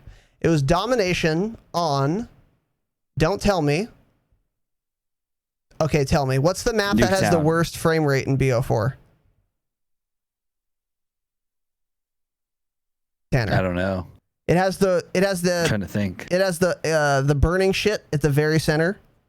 The bus. Oh fuck. What is it called? Aftermath? Overpass? No, it's not What's Overpass. that shit map called? Gridlock. Gridlock, yes. Thank you, Cubas. Gridlock, yeah. It was on Gridlock. That's also the worst Call of Duty map ever made in that game. Oh, I was about to jump down your throat. I was about to be so mad. I would take Gridlock over every single release map in this game. So, Tech Shrapnel says, I listen to all your podcasts on Spotify at work. Glad I caught you guys live. Hell yeah, dude. You love to hear it. Let's go. Well, welcome to the live experience. It's much better this way, my friend. It's an honor and a privilege to have you here. Sykin, I like the Snapchat filter you've put on my emote. Flowers, that's cute. Super cute. Han Solo dies. Don't know what that's a reference to, but K. Custom emblems were cool until one had a major spoiler about episode 7. Oh, that's funny. That's actually pretty. That's actually pretty funny, Corey. Good shit on, dude. Wait, dude, what were our custom emblems in BO4? Oh my god, what were they? Yours was Imagine not having a nuke, laughing my ass off. We're such pieces of shit. And And then the other one was every pissed. single time I saw your emblem, every day I saw it and I would laugh. Every time, because it was so childish. And it would say, imagine not having a nuke in white text. And then LMAO in all caps in yellow text. It was so childish. Dude. Oh my God. Literally, it was so the day fucking after funny, I got my dude. first nuke on that game, I made that emblem. And then the other one we did was pissed, ? Yeah, And it would piss I remember people that. off so much. People would get furious. We both had pissed with a question mark as our emblems. And they would get Oh my fucking God. furious. Yeah. So. Oh, that was so funny, The dude. best, dude. The best. All right, next question here. Do you think shoddy should be moved into the secondary category, Tanner? Fuck no. pretty No, much- they'd be way too overpowered. That would be horrible. I'm so glad they're in the primary category. Yeah. Dude, imagine everybody running around with an M4 and a 725 and then Ghost and Kill Chain. Yeah. Yeah. If you wanted to move shotguns into the secondary category, you would have to basically nerf every shotgun. Because why the fuck would I run a pistol if I could run a 725 or like an R9? Any shotgun, honestly. Any shotgun. They're all so much better than pistols. So I'm glad they're not in the secondary category. And I know that the impetus for your question is that shotguns have been secondaries in a lot of CODs.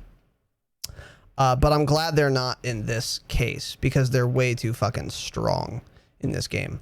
So you'd have to nerf them a lot, which might be fine. But in Modern Warfare, you wouldn't even be able to do that because each gun gets 5 attachments. So even if you like nerfed a shotgun, unless you nerfed it so hard that it's unusable, then it would be still way better than a pistol because you can put 5 attachments on it. A choke, 5mm laser, etc. So yeah, no, I'm glad they're not secondaries. But I'm curious what COD 2020 is going to do with shotguns. You think they'll go back to secondaries, Tanner? Oh, God. It's a Treyarch game. It could. They would be the ones to do it, if so. They would. I mean, they were secondaries in BO4. Yeah. Mog Dragon's Breath incoming again. I hope not. I hope not, too. But if it's a pick 10, it's a lot different. So. Exactly. That's why you can do that in BO4, but it's basically impossible to balance in a game like MDub, where you get a free 5 attachment slots for your primary and your secondary. I don't think you can put shotguns in a secondary in that case because they would either be nerfed so hard to be balanced that they're unusable, or everyone would use them because they'd be way better than any of the pistols that are in the game. So I think they handled the shotguns correctly. Next question. Why has Tanner been to all these places? Damn. Great question. Sorry. Again, So I'm 3 drunk. drinks Can I get deep, some so- Tanner 137 clinks in the chat? Tanner, whatever the fuck it says. I honestly thought it was 137. Is it only 37? Okay. I think it's just 37. Yeah. Yeah. There we go. Nicomus, most of it is just a joke because I started bringing it up and then Raz started calling me a world traveler or some dumb shit. So then I started talking about it more. I really haven't been a lot of places. I've only been out of the country 3 times. I'm a world traveler though. I've only been to Italy just for a vacation. I've been to Croatia for my honeymoon, and then I've been to St. Martin because my wife's a wedding photographer and the couple flew us out there to shoot their wedding at a resort. I mean, I like to travel like around here. I would like to travel the world more, but the Dropshot LLC is just taking off. I don't have any time to, leave. Correct. Raz, why do you think Tanner has been to all these places? Do you have anything to say about it? Absolutely not. I don't, because he's a fucking idiot. How about that?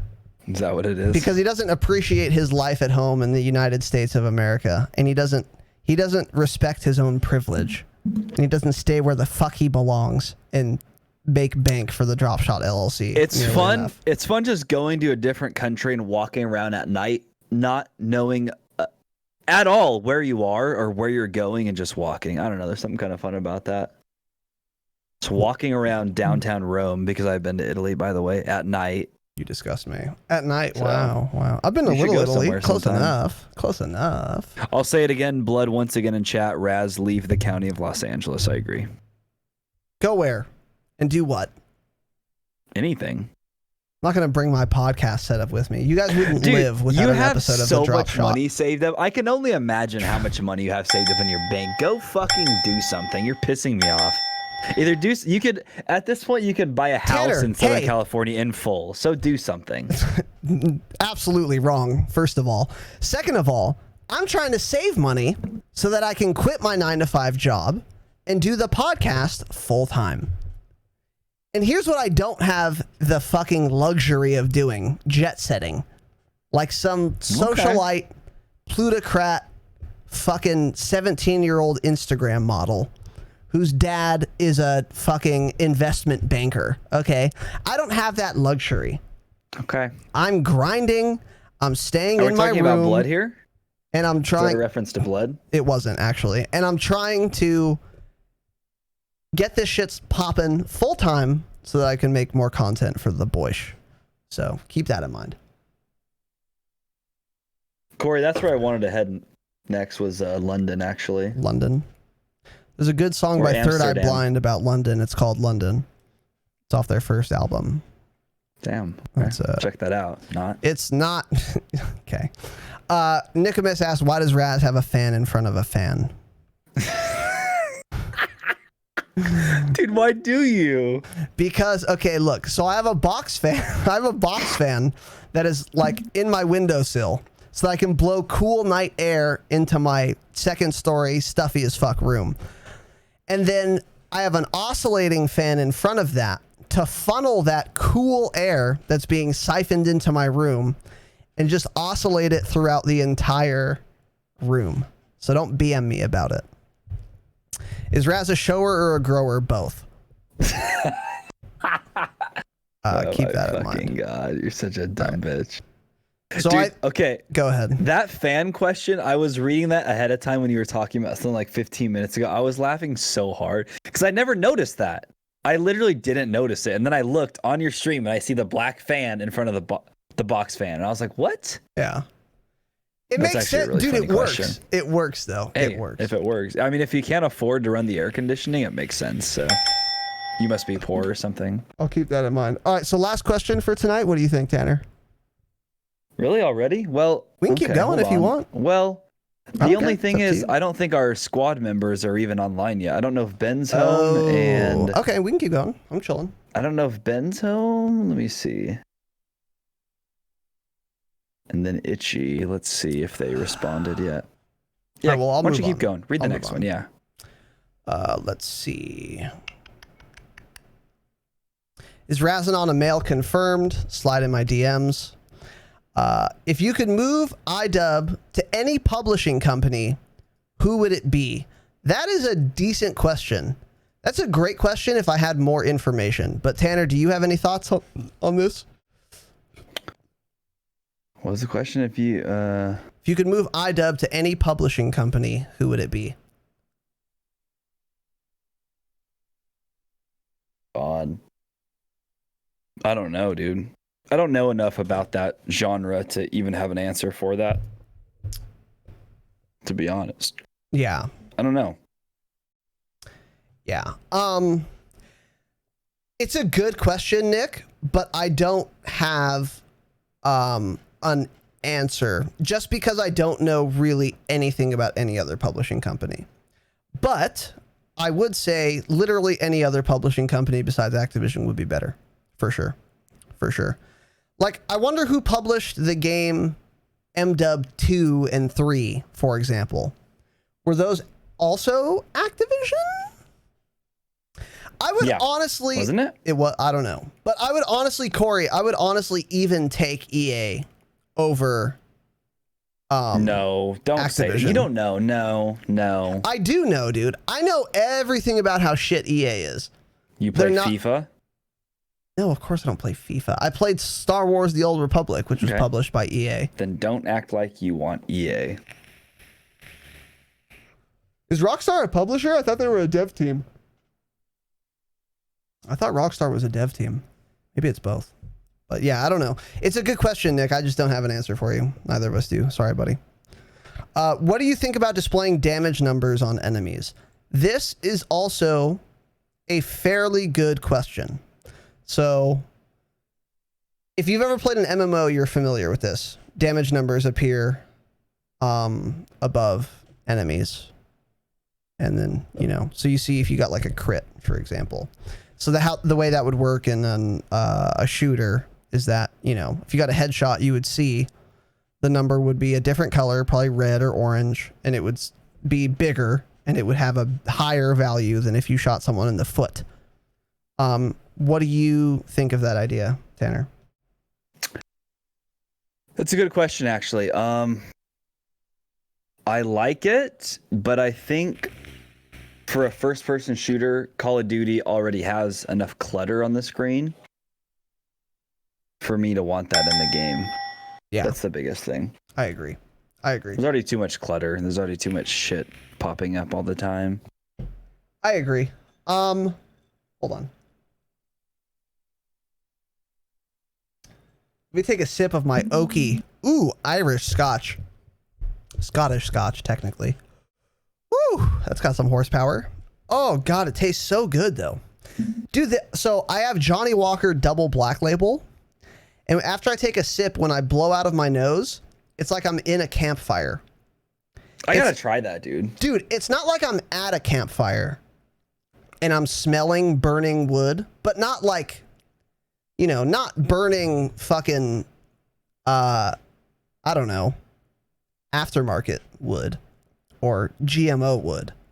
But I just chopped down this tree wood. You're such a dumb piece of shit. You know what I'm saying? Just authentic, organic wood. And when I blow out of my nose, I just get that taste of like, I'm not at a campfire. I am the campfire. It's so, dude, it's juicy. It's tasty. I love it. It's fantastic. I'm going to take another sip and then I'm going to answer the question. Hold on. Let me get some Tanner 37 clinks in the chat. Yeah, let's get some clinks in there. Yeah, dude, right on Johnny Walker's website, it says full-bodied whiskey with an intense smoky character. Interesting. Yeah. See, so they actually described it accurately. Yeah. This monkey shoulder I have kind of just tastes similar to any other whiskey. Just a generic whiskey. Not bad, not great.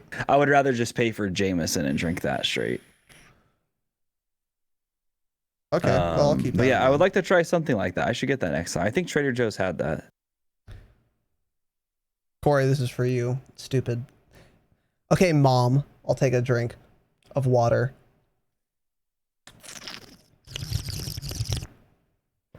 I don't know if that sounded like death or if it sounded fine. So what do I think about displaying damage numbers on enemies? I agree with Tanner. It's just too much clutter. And even if so first of all, especially in Modern Warfare, it's already impossible to see people. What I don't need is more dumb bullshit on my screen to make it even harder for me to see people. And if you think about this, like, let's say you peek a sightline and there's a guy there, and then there's like a guy or two behind him. If you start shooting the first guy and damage numbers start flying up, those damage numbers could obstruct or completely obfuscate the view of the enemies behind him. So once that dude is dead, you might stop shooting because you didn't know that there were people behind the first enemy. And then you're dead. And the information you could get from damage numbers being displayed would be valuable in certain cases, but it would not be worth the trade-off of an instance like that. And that would happen often, especially in this game. But secondly, from an aesthetic standpoint, it wouldn't mesh at all with the type of game and with the type of look that that the Call of Duty franchise is going for. It would really take you out of the like milsim kind of like feeling that they're trying to evoke. If there were like damage numbers that were being displayed, it would break immersion. Tech shrapnel, yes. But I mean, I think that's an important point, and I think if it was that point alone, I would say don't do it for only that reason. But the even stronger case I would make against doing that is that it would just, like Tanner said, introduce more screen clutter, obstruct my vision more needlessly than it needs to be. And honestly, it's not that important for me to see damage numbers in a game like MW, because the time to kill is pretty fast, and I'm not going to get any meaningful information 99% of the time from how much damage I'm seeing appear on a character. So it's a good question, and if this was a game like Halo, you could make that argument a lot more strongly, because the Halo time to kill is so fucking long. It takes forever because of the shields. But in a game like COD, I don't think it makes sense for the reasons I enumerated. So, Tanner, this one's for you. You got a lot of Tanner-specific questions tonight, and I don't know if I should be offended or happy about that, but we're going to move on. Do you think, this is from Nicomas, do you think Tanner will start watching porn once he has 6 ultra-wides mounted to the wall? Tanner. I don't know if I can answer that question, dude. I can tell you, though, I have 3 ultra-wides sitting on my desk, and I haven't watched any yet, so I'm not sure, dude. I'll consider it. I don't know, maybe send me some links, and I'll think if I want to watch them or not, but an important variable is that you are a married man, right? I absolutely am, yeah. And you're well attended to? I'm definitely well attended to. He's a well attended to married man, so his demand for pornographic sinful content produced at Sodom and Gomorrah Productions is not, read a book, is not super high, so that's good. Next question. This was the first question in our lineup today that when I read it, I said, ooh. And here's the question. This is from Corey21. What is one loadout you like that isn't using a meta gun or isn't usual? For example, I fuck with the Uzi with a monolithic suppressor and some other attachments based on the game mode. So when I read that, I thought that was a great question. So thank you, Corey. Great question. I read it and I thanked you in my head. But before that, I said, ooh. So Tanner, go ahead. What is one loadout you like that is not using a metagun? Now, I already know the answer, but of course, but for the edification of our stream, You're gonna be wrong. I'm going to ask you to. I'm not going to be wrong, but I'm going to ask you to answer publicly. What is one metagun? What is one class loadout that is not a metagun that you actually use and enjoy using? Go ahead. Corey, I'm going to be honest. I haven't used anything but a metagun in probably 2 months. I wish I was exaggerating, but I'm not. But when I do, the last setup I ran that I had a lot of fun with was the Bison. The Bison, and it's one of the few kits I also run an optic on. I would run the GI Mini Reflex with the Bison. And that was nutty to me. For some reason with that gun, I was really good at getting headshots. I'm not really sure why, but I felt like all of my kills would be headshots. I could kill so many people with one magazine in that gun, and it was really fun to use. And people always shit on that gun, but it takes a lot of bullets to kill, but it's, I think it's really fun to use. So let's hear what Raz thought that I was going to say, so I can tell him he's wrong. What are you going to say? Well, that's exactly what I thought you were going to say, which is, fuck. You're such a dumb lying here's the bitch. important point. Dude, we specifically talked about this in the Instagram chat. Now, you're probably too drunk to remember that, right? You're too drunk. I figured you wouldn't remember. You don't have your faculties, right? Read a book. Okay. But yeah, you don't use metaguns.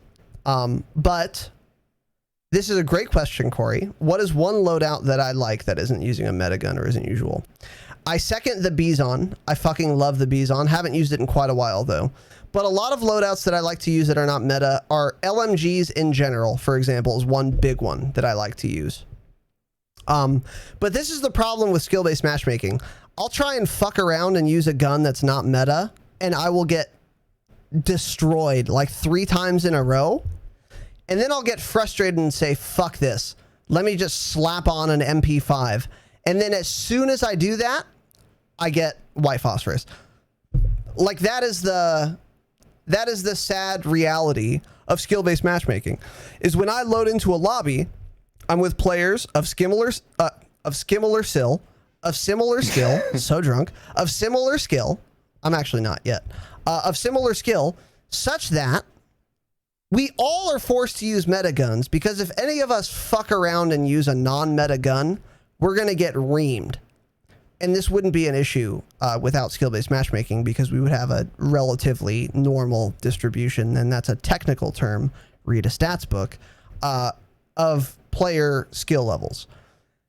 But in this game, it's really hard to use an off-meta gun. But when I do use off-meta, I still do it though. Let me be clear. I still use off-meta guns all the time because I get bored of using a Ram, Growl, or an MP5. It's boring to me. It's exhausting. It's like, okay, we're gonna do the same thing every fucking game. I don't like doing it, and I refuse to. The Striker is one, the Bruin is another, the PKM is another, and the FAMAS is another. The FAMAS is probably the best example just because it's the worst gun of those 4. The FAMAS is not good.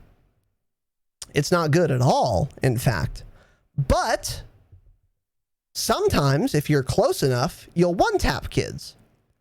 And nothing is as deeply satisfying as getting a triple kill by one-tapping 3 kids in a row as they funnel into you like you're playing Nazi zombies. So that would probably be my best example. And I don't know if I mentioned the Striker, but I really like the Striker as well. I think that's a really slept on gun that is not meta because the sprint out time is not quite fast enough and the fire rate is not quite high enough. And then the SA-87 is another one. And I know that's an LMG, but I didn't mention it specifically. That's another one that is not a meta gun that I really enjoy using because it does a ton of damage and it's super satisfying to use. But I use quite a few guns. And especially like after buffs, I will fuck around with guns for a long time. Like this most recent patch, which we talked about, I think on the last episode, was a buff to the Scar and the Foul. I gave those the good old college try, as they say, as it were. And the Scar is still... The problem with the Scar is not the ADS time, it is the sprint out time. The ADS time is not great, but it's serviceable. But the sprint out time is not serviceable. You can't run around a map and use a Scar. You have to walk around a map to use a Scar and do well with skill-based matchmaking. But the Foul is an insanely good gun. The only problem is it is much harder, for me at least, and probably for most people, almost everyone, to do like a 1v2 or a 1v3 with a semi-automatic weapon because it is a lot harder to snap and have to continue thinking about continually slamming your fire button. Whereas if like I have an MP5 and I see 2 or 3 people, I've got a real decent shot at killing all of them, especially if I'm the one that catches them off guard rather than them waiting for me to turn a corner. If they're waiting for me to turn a corner, I'm dead. But if not, and I have a fully automatic weapon, I can just laser one dude, and I don't have to think anymore. I'm just, my fucking index finger is just slammed down on the mouse button. I kill one dude, I flick my wrist to the next dude, and then I flick my wrist to the last dude. And the only thing I have to worry about is aim. With a Foul, it's hard to do that. It's hard to do that because not only do you have to get those flicks down, but you have to be continually smashing your fire button while you do that. But those are my examples of off-meta guns that I use. So Let's The Scar was a really fun one. I like that one. It's weird though. We had opposite tastes in guns. Like you really liked the FAL. I fucking hated using the FAL. But I had fun with guns that you absolutely hated. So it's a little trade-off. I still don't understand why you like the FAL. I don't. It kills so fast, bro. But a fully automatic is still better.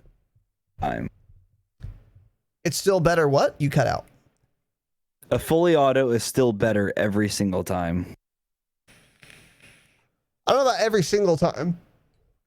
I would say fully auto is in general more versatile, but there are definitely instances where I'd rather have a FAL than any other gun. The fire rate is so fast and it kills so quickly that it often is the better choice. But in those circumstances, an automatic will still do well enough. But importantly, an automatic is much better when number one, you get surprised, or number two, you turn a corner and you're behind 4 people. You'd rather have an automatic in those cases. So I think auto in general is better, but the FALs is super fucking strong for sure. So anyways, let's catch up on chat here. What do we have here? I'm gonna go pee again because I've been drinking all episode. Okay, hurry up. Did we get any response from the boys? We have one here, and then the other is on his way home. Okay, figure it Should the be fuck home in out. probably 50. All right, go piss into your shower, you fucking troglodyte animal. Jameson for the win, says Zerosio Khan. I was never a huge fan of Jameson, but I also haven't drank it in quite a long time. That was hot, said Corey. Don't know what you're talking about. In standard multiplayer, the TTK is too fast for those values to have any positive effect. So effect as a noun is with an E. Effect as a verb is with an A. Bloodless. Read a book. But I agree with your sentiment though, Blood, in all seriousness. In BO4, you could see how much health they had, but the TTK was slower as well. Yeah. You could see how much health people had in BO4, and that's a whole separate discussion and a separate question, and I'm actually not sure how I felt about being able to see enemy health totals in BO4. I think I'm overall against it, but you are also correct in making clear that the time to kill was much longer in BO4. And in a game with a longer time to kill, it makes more sense to display how much damage you've done. I would like a rock climbing kit for Warzone as well, because I feel like I'm always dying because of mountains keeping me in the fog. That is a good point, Booty Wop. A little mountain climbing kit? That's fucking dope, dude. That's a good idea. Tweet at Ashton Williams with that idea. Because I never even thought of such a thing, but that would be cool. Like your character just fucking like throws a grappling hook up there, like Bruce Wayne. Is that Batman's name? I don't read comic books. I'm not 12. GI Minis are the alpha optic. GI Mini is the best reflex optic for sure. I think APX is the best holo. The 84 mag on the Bizon is dope. Yes, it is. I fucking love the Bizon. It just doesn't have quite a fast enough fire rate. But that's how they have to balance it, because if the Bizon fired much more quickly than it currently does, then it would be so OP because of its magazine size. But I love the Bizon, man. I think it's really good. It's just not as good as an MP7 or an MP5. Except the call-in. Grid fam. Okay. Mute. Okay. By the way, another fun off-meta gun is the P90 because it has the fastest sprint out time in the game. P90 is not the best SMG by any means, but it is the only gun in the game with 3 attachments that buff your sprint to fire speed. So you can roleplay like you're playing Black Ops 4 with a very short sprint out time. That is a very fun off-meta gun. And the reason that's a fun off-meta gun is because if you put all of the sprint to fire attachments on there and you want to run and gun, you can actually do very well, even though it's not the best SMG. It's still quite good. It's not S tier, but it's A tier with the right attachments, which is to say the sprint to fire attachments. How many gifted subs for Raz to properly manage his cables? There doesn't exist an amount. SA-87 is actually dope. Yeah, after the buff to the LMGs, the stealth buff that we covered on the pod, courtesy of exclusive Ace, thank you Ace. The SA-87 is really good now, for sure. Scar's the gun with the best KD for me. I just lock on the kids' heads. You can do super well with the Scar, you just can't run and gun with a Scar. So you gotta, it's kind of like a pick one with the Scar. And that's the point with a lot of these guns is like the Odin's another example. If you want to just lock down a sightline and you use an Odin, you can do insanely well. The problem is it's not versatile, because if you decide to move with your Odin and someone with an MP5 catches you, you're dead, period. Whereas if you have an M4 and someone with an MP5 catches you running, you're not in a great spot and you're probably dead, but you have a chance if you have an M4 because it can do well long range, but it also has a good enough sprint out time to where you aren't like completely fucked if you get caught sprinting. And the Odin is just not that, does not have those those characteristics. Laloy, what's up, dude? Hello, Tanner. Hello, chat. It's been a while. Hello, Razadon. How's it going? It has been, dude. Yeah. What's going on? I see him every once in a while in twitch.tv/Seritron's chat. And it's always an honor and a privilege to run into him there. I hope everything's going well, Laloy. I've seen you slamming the BO4, and I don't blame you for it.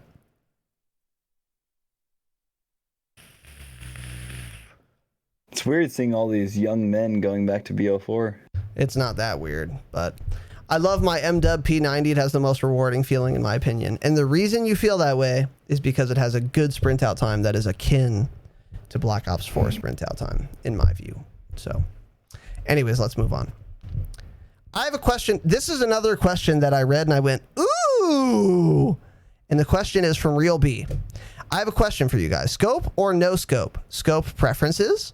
Apologies if this is one that has come up. I'm new here, lol. Tanner. That is a great question, Real B. Typically, I don't run a scope, only because every single scope in this game decreases your ADS speed, which I don't like.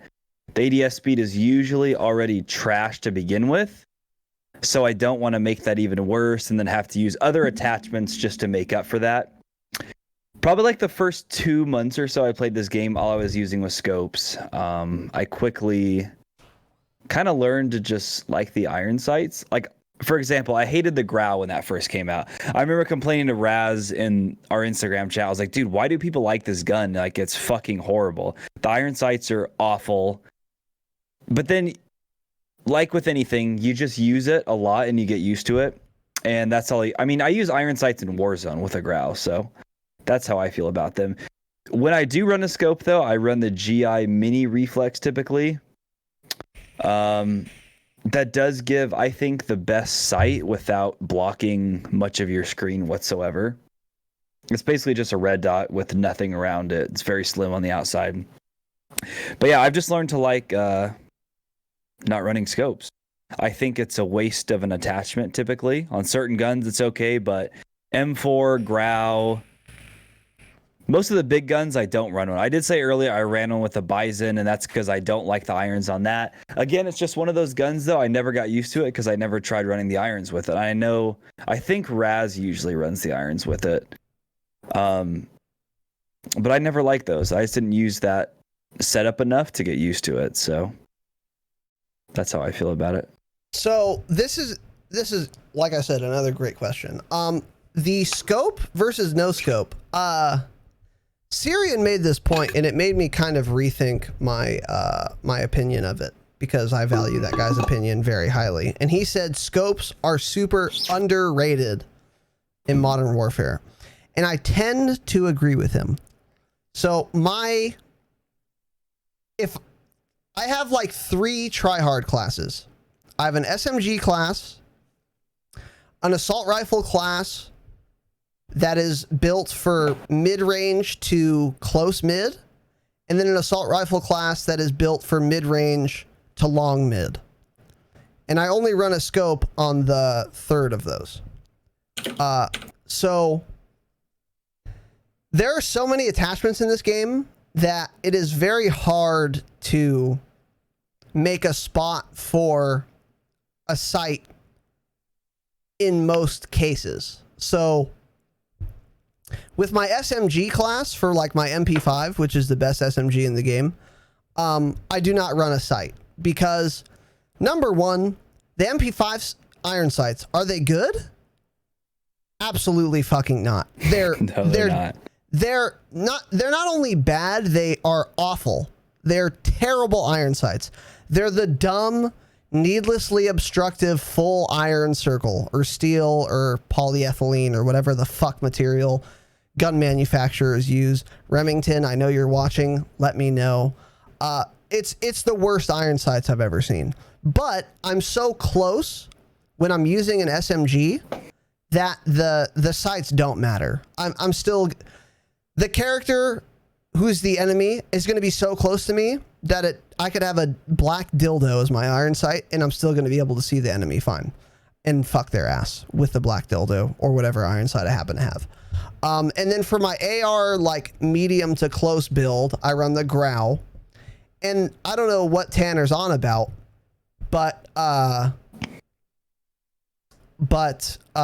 Growl iron sights, when you're running a barrel attachment, are fantastic to me because they're not obstructive. They're not the full circle. It's just the one iron tab or whatever material that pokes up, and the iron sights are great. And I have no problem with that. The only time I run a sight is sniping, obviously, and my AR medium to medium long, which is my RAM setup, and I run the APX5 hollow sight.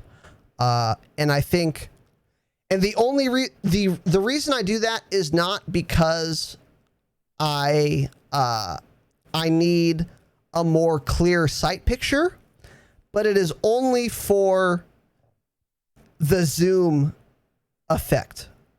So I wouldn't run a sight on a RAM if it didn't give me zoom. I run the sight for the zoom because I know I want to kill people that are pretty far away. But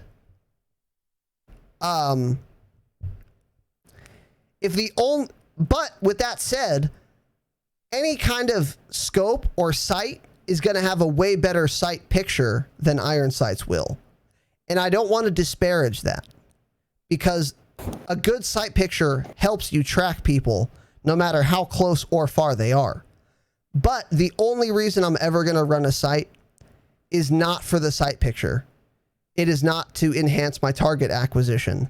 It will enhance my target acquisition, but the only reason I actually take it is to get more zoom. It is not for the sight picture. That is just an auxiliary benefit that I'm happy to take when I deign to use a sight or a scope. So with that said, like on a close range or medium range build, there are so many good attachments available for pretty much every gun that I'm not going to take a sight or a scope unless I really need it to be able to zoom in more than iron sights will.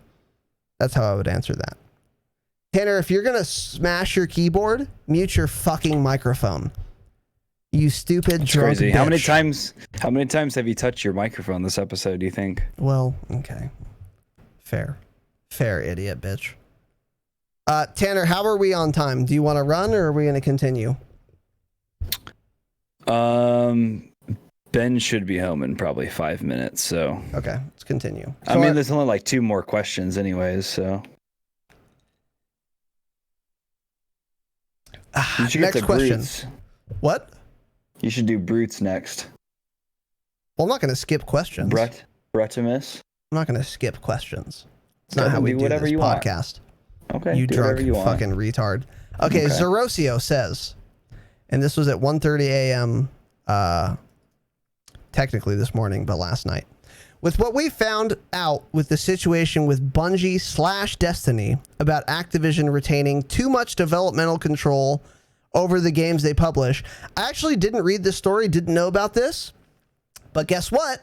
Doesn't surprise me. It doesn't surprise me. Do you think that we would have as many issues as we do in MDub if Activision were not in the picture? Do you think we would get a more consistent feel in the series from game to game? And do you think COD would be a better series if Activision was not involved? Tanner. To start with, I have no idea what this Bungie Destiny thing is. You may, but I don't. I don't either. Okay. Do you think we would have as many issues with MDev if Activision weren't in the picture? That's really hard to say. I like to think we would not, though. I like to think if just one development team didn't have another company just on top of them, ass fucking them, telling them what to do, I like to think they would do a better job and be able to do, be able to put out their creative picture in terms of development. I think we would get a more consistent feel. No, not really, because it's changing. Well, it's changing development teams every time. If it was the same development team, then yeah, it would be consistent as hell. But with Activision in control as publishing, it's always a different development team, so that doesn't really matter. That's really hard to say, dude, because I don't know. Has COD ever been put out when Activision wasn't involved? I genuinely don't know that question. Do you know? Do you know that? The answer to that, Raz? So, okay. Everything Tanner just said is correct.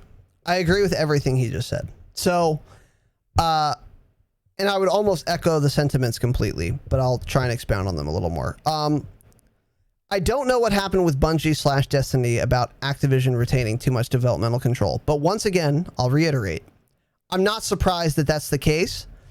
And the reason that I already knew this, and my evidence for having already known this, is that I fucking said it earlier in this episode.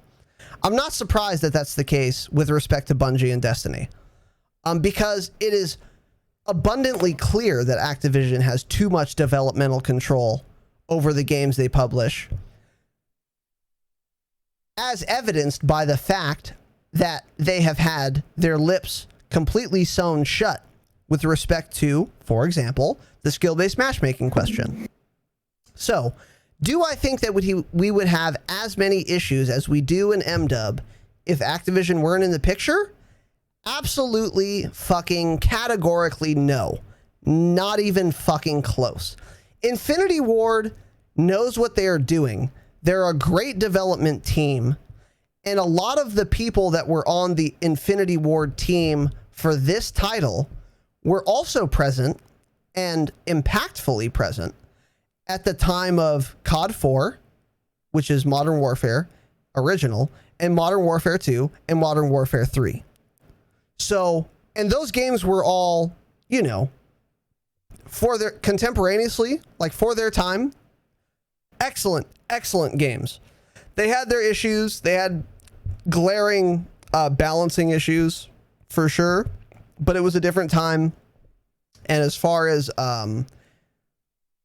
compared to games of that time, those games were, a complete echelon above the rest, but clearly. So, no, there of course would not be as many issues with MDub 2019 if Activision were not in the picture. Number one, there wouldn't be skill-based matchmaking.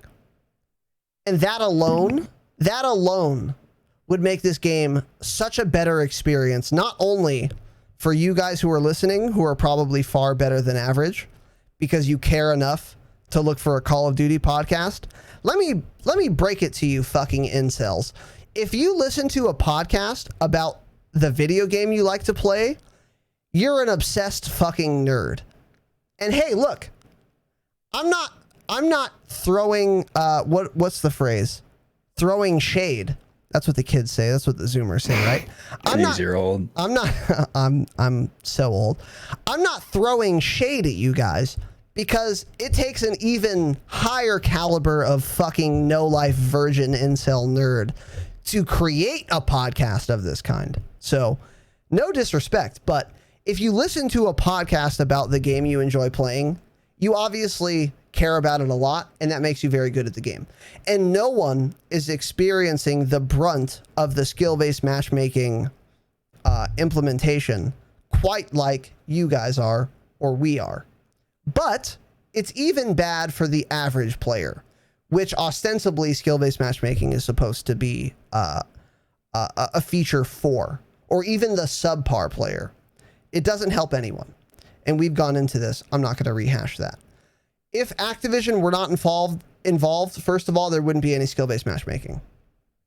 And that alone is all the evidence I need to say that if Activision were not in charge of the developmental procedures for MW 2019, which they shouldn't be as a publishing company, then for sure the game would perform better. That is one reason. It is a glaringly obvious reason, and it is sufficient evidence to make that point. I could make more, but I will stick with that for now. Do you think we would get a more consistent feel in the series from game to game? No, not at all. Because each game is developed by a different development team. And if we are going to look at a single development team from game to game, it is a 3-year gap. And in 3 years, a lot of things change. So I don't think we would get a much more consistent game from game to game in the Call of Duty franchise. I don't think that's necessarily a problem, though. I don't have a problem with a game that feels way different, but also still adheres to the core Call of Duty tenets. In fact, I actually quite like that. And I have my issues with every development team. If I were going to make the ideal Call of Duty for me, it would take elements from Treyarch and Infinity Ward and Raven, and they would coalesce into the perfect game. But that's never going to happen. And my vision of the perfect Call of Duty game is probably wildly different from every one of you who is listening right now. And it's probably fairly different from Tanner's conception. And everyone's going to have their own kind of unique spin on what would constitute the perfect Call of Duty game. That's actually one of the reasons I think that Call of Duty is so successful and that it is so fun, is that even though I don't like, development team X or Y, it's at least going to force me to adapt to this landscape that is not quite my favorite, but I'm getting something fresh every single year. And that is a trade-off that I am more than willing to accept in this case. So if there was a different publishing team, to answer your question again, I don't think there would be any more consistency between games on a year-to-year basis, but I don't think that's a bad thing. And do you think COD would be a better series if Activision wasn't involved? That is an incredibly complicated question to answer. And the reason for that is that for all of the dumb shit Activision has done, listen, they've also put a metric fuck ton of dollar bills behind the project. So, I mean, look, it's a AAA title and it fucking feels like a AAA title. The patch notes are a mess. The visibility is atrocious. The map design is horrible. Skill-based matchmaking is a travesty. I accept all of these things. But even despite all of those glaring flaws, it's still a great, great game, man. It's a great game. And it's so fun. It's my favorite game of all time to play right now. If I had to get on my computer and play any game in all games of the entire history of games, I would choose MW 2019. Despite all of the flaws, and I try to make this point often because I'm so negative toward the game, it is the best game for me out right now in existence ever. It is very tough for me to say that I wish Activision never got their hands involved in this, because what Activision brings to the table is millions and millions and millions and millions of dollars. And that results in, for all of the design complete botches that have come about from that, It's also a great game. It's also a great game, and a lot of things work really well. And if you ever go and play an indie title, you will learn to not take all of the things that actually do work in this game for granted. So, that third question is very hard to answer, and I don't know. And if I was more familiar with publishing companies, then perhaps I could say, well, there's this other publishing company that also has a ton of money behind it, but also doesn't try to, like, you know, get their dick wet inside of the development team. Maybe they would be better. I totally concede that that's possible. I'm just not well informed enough to say that that's the case. But that would be my my answer to your question. Zerosio, There's some great excellent points. question, by the way. I Go also ahead. want to touch on, people always say, like, oh, these guys just talk shit. Well, not people. Some people say all these guys do is talk shit on the game. We do, but we're pointing out the negatives. Like Raz was saying, we wouldn't make a podcast on this game if we didn't like playing this game. We would never waste our time making a podcast just to complain about everything. This is still our favorite game to play, obviously. You know? And probably when COD 2020 comes out, even if that's worse than this game is, we're still going to enjoy it and we're still going to play it. Because it's the type of game we enjoy playing. We don't want to play Fortnite. I don't want to build walls anymore. I'm not 21. I just want to shoot people. And so this is still our favorite game. So if you guys think we complain about the game too much, I'm sorry. It's because we think it needs to be absolutely perfect, because that's what we expect. It's because it's like our son. And like, Yeah. you know, like if you have a child that you see endless, boundless potential in, you're going to be hard on that child. Not because you think they're a shit child, but rather, to the contrary, you think they're an excellent child with so much potential that they are just fucking squandering. And it makes you furious. And that's how we feel about MDub 2019. It's like, dude, this game has so much potential to be good, but there are just a handful of terrible design choices that are really bad that that make us furious, because if they addressed those handful of choices, this game would just blossom into the perfect shooter. So sorry to interrupt, but go on. Oh, that's it. And our squad's ready, so if you want to wrap it now. All right. Save the other ones for next time. Okay. Do you need to restart your computer? Yeah, I'll do that and get some water and shit. So give me like 3 minutes. Okay, go ahead and do that now. So if we did not get to your question, fret not. We will get to it next time. We will get to it next time. So it's not like your question is going to be skipped. Brutimus had the next question. So Brutimus, do not fret, sir. Your question is actually a great question, and I want to answer it, but we've gone on for a minute now, and we want to make sure that we give everyone's question an appropriately insightful, lengthy answer. So we are going to table your question for our next Q&A, which will be maybe next week, if not 2 weeks from now at the latest. And then we'll pick right up. So if you guys had questions for us, join the fucking Discord. I don't know how many times I have to say it. And then ask your question in the Q&A section in the Discord. And then we will answer it. Maybe not this week, maybe not next week, maybe not this month. But eventually, we will get to it. We hit all of the questions. And a lot of them are great questions. So we appreciate you guys who have submitted Q&A questions for this episode of The Dropshot.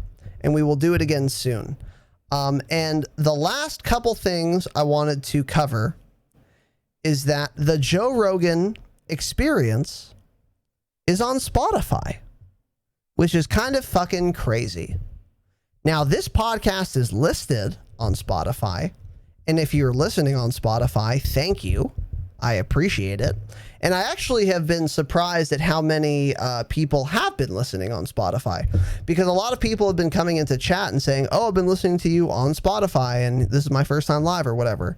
So I'm glad you found it live, and I'm curious that you found it on Spotify. I am also curious how many of you went to Spotify after the announcement that Joe Rogan's podcast was going exclusively to Spotify. Because I'm gonna have to fuck around and make a Spotify account. So Spotify made money. Here's an interesting thing about the Spotify deal. Some people were saying like, dude, Spotify spent $100 million on a podcast. That's so fucking crazy, dude. They wasted so much money. Well, here's the thing. They spent $100 million to license the Joe Rogan Experience. And then their stock price went up $5 billion. $5 billion. So they spent $100 million and they earned $5 billion.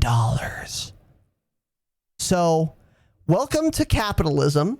Welcome to the free market, bitch. This is what we refer to in the United States of America as a win-win situation. Joe Rogan is one fucking dude who gets a check. He doesn't get a check for $100 million. The payout is probably not just a $100 million check. That's not how these things work.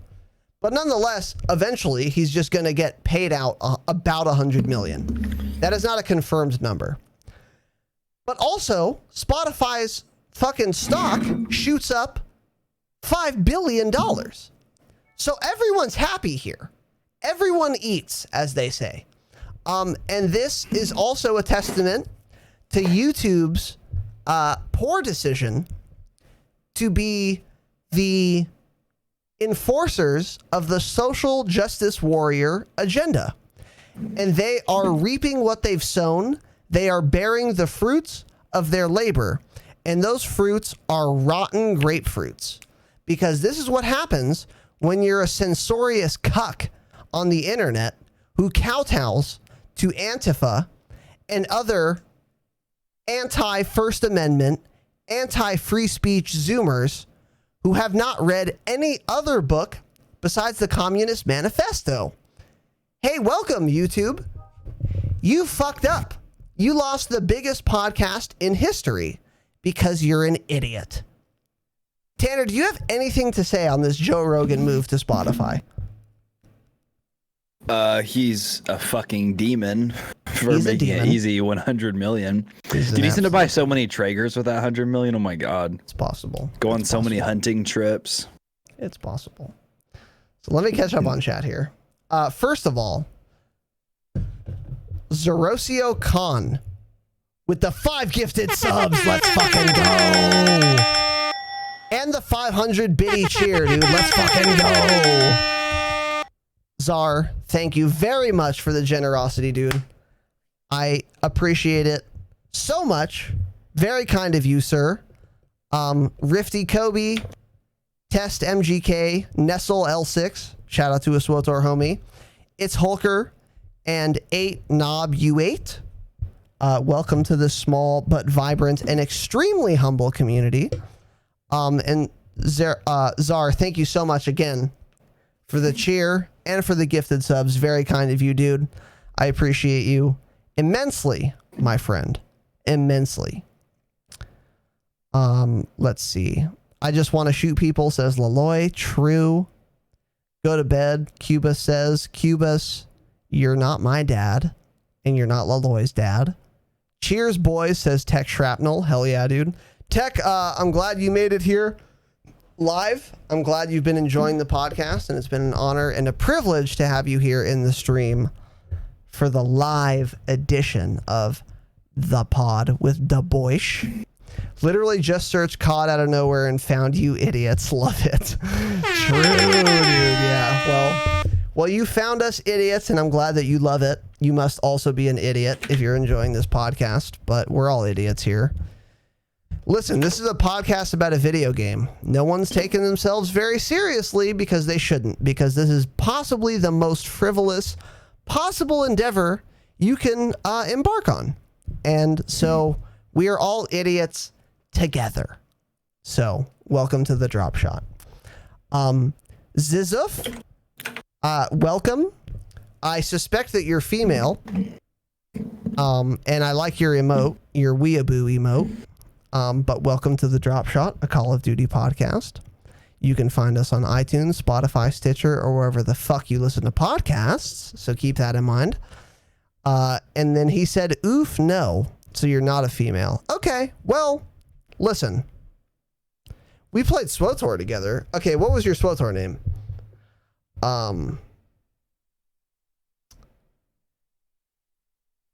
can't believe you guys got my name right the first and every time. Yeah, well, I can read. I mean, listen, don't ask Tanner to say your name. Let's just put it that way. What's his name? Zarosion.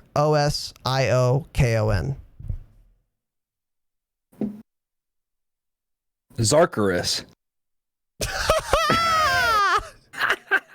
That's why we don't ask Tanner to say your name. Yeah. So keep that in mind. Yeah. Well, luckily I've been blessed with the ability to read things in the English language, which you would think is a basic requirement of operating in civilization in the United States in 2020, but evidently it's not, as evidenced by my co-host, my dear friend, Tanner Dropshot. All right. Well, So- I'm ready to game, so hold keep on. that in mind. Um, Anyways, Czar, thank you for the gifted subs and the bits, dude. I appreciate it. I think you guys have great points. I appreciate that, Tech. I appreciate that, man. Thanks, dude. Listen, I'm not look, none of my points, I want to be clear, because some of you guys send me ingratiating comments. Now, listen, no one likes their ego stroked more than twitch.tv/Razanon. Let me be abundantly clear about that. But also, I want to make it in the interest of forthrightness and honesty. I want to say that very few of my points are points that are not shared by the vast majority of the Call of Duty player base. Now, I would say that I have a fairly unique ability to put these points that are shared by most people into words in a relatively succinct, although often verbose fashion. But it's not like most of my ideas are profound or original. But what I'm doing is I'm synthesizing what the collective Call of Duty player base is saying or thinking on social media, and I am packaging it in a deliverable message to you guys.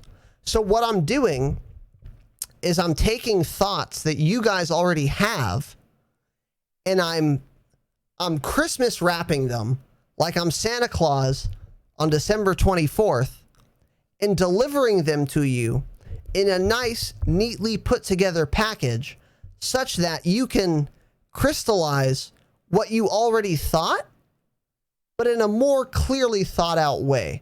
Or not even more clearly thought out necessarily, but a more clearly explicated way. So often I would assume you guys hear something I say and you say, dude, I always thought that. I just never said it. That is probably, I'm not sure about this, but this is probably what I would think would be the reaction of a lot of you to a lot of the things I say. It's not like I'm telling you something you've never heard or thought of before, but instead what I'm telling you is something you already thought, but I'm putting it into words before anyone else had put it into words, or even before you had put it into words yourself. But once I put it into words, it's not like it's a new idea for you, but rather it's an idea you've had all along that you haven't gone through the labor of putting into words yourself. And now that it has been put into words for you, you get excited and energized and validated from the fact that what has been a latent thought for you has been concretized in such a way that you can now repeat this to people with whom you are talking about your grievances of the game. That is my guess. I could be totally fucking off there, but that is what I suspect is happening. So, anyways, let me catch up on chat and then we'll wrap this up. What kind of mod is that? I don't know what you're talking about, Booty. And then Zix, I don't recognize any of those names. Sorry, brother. But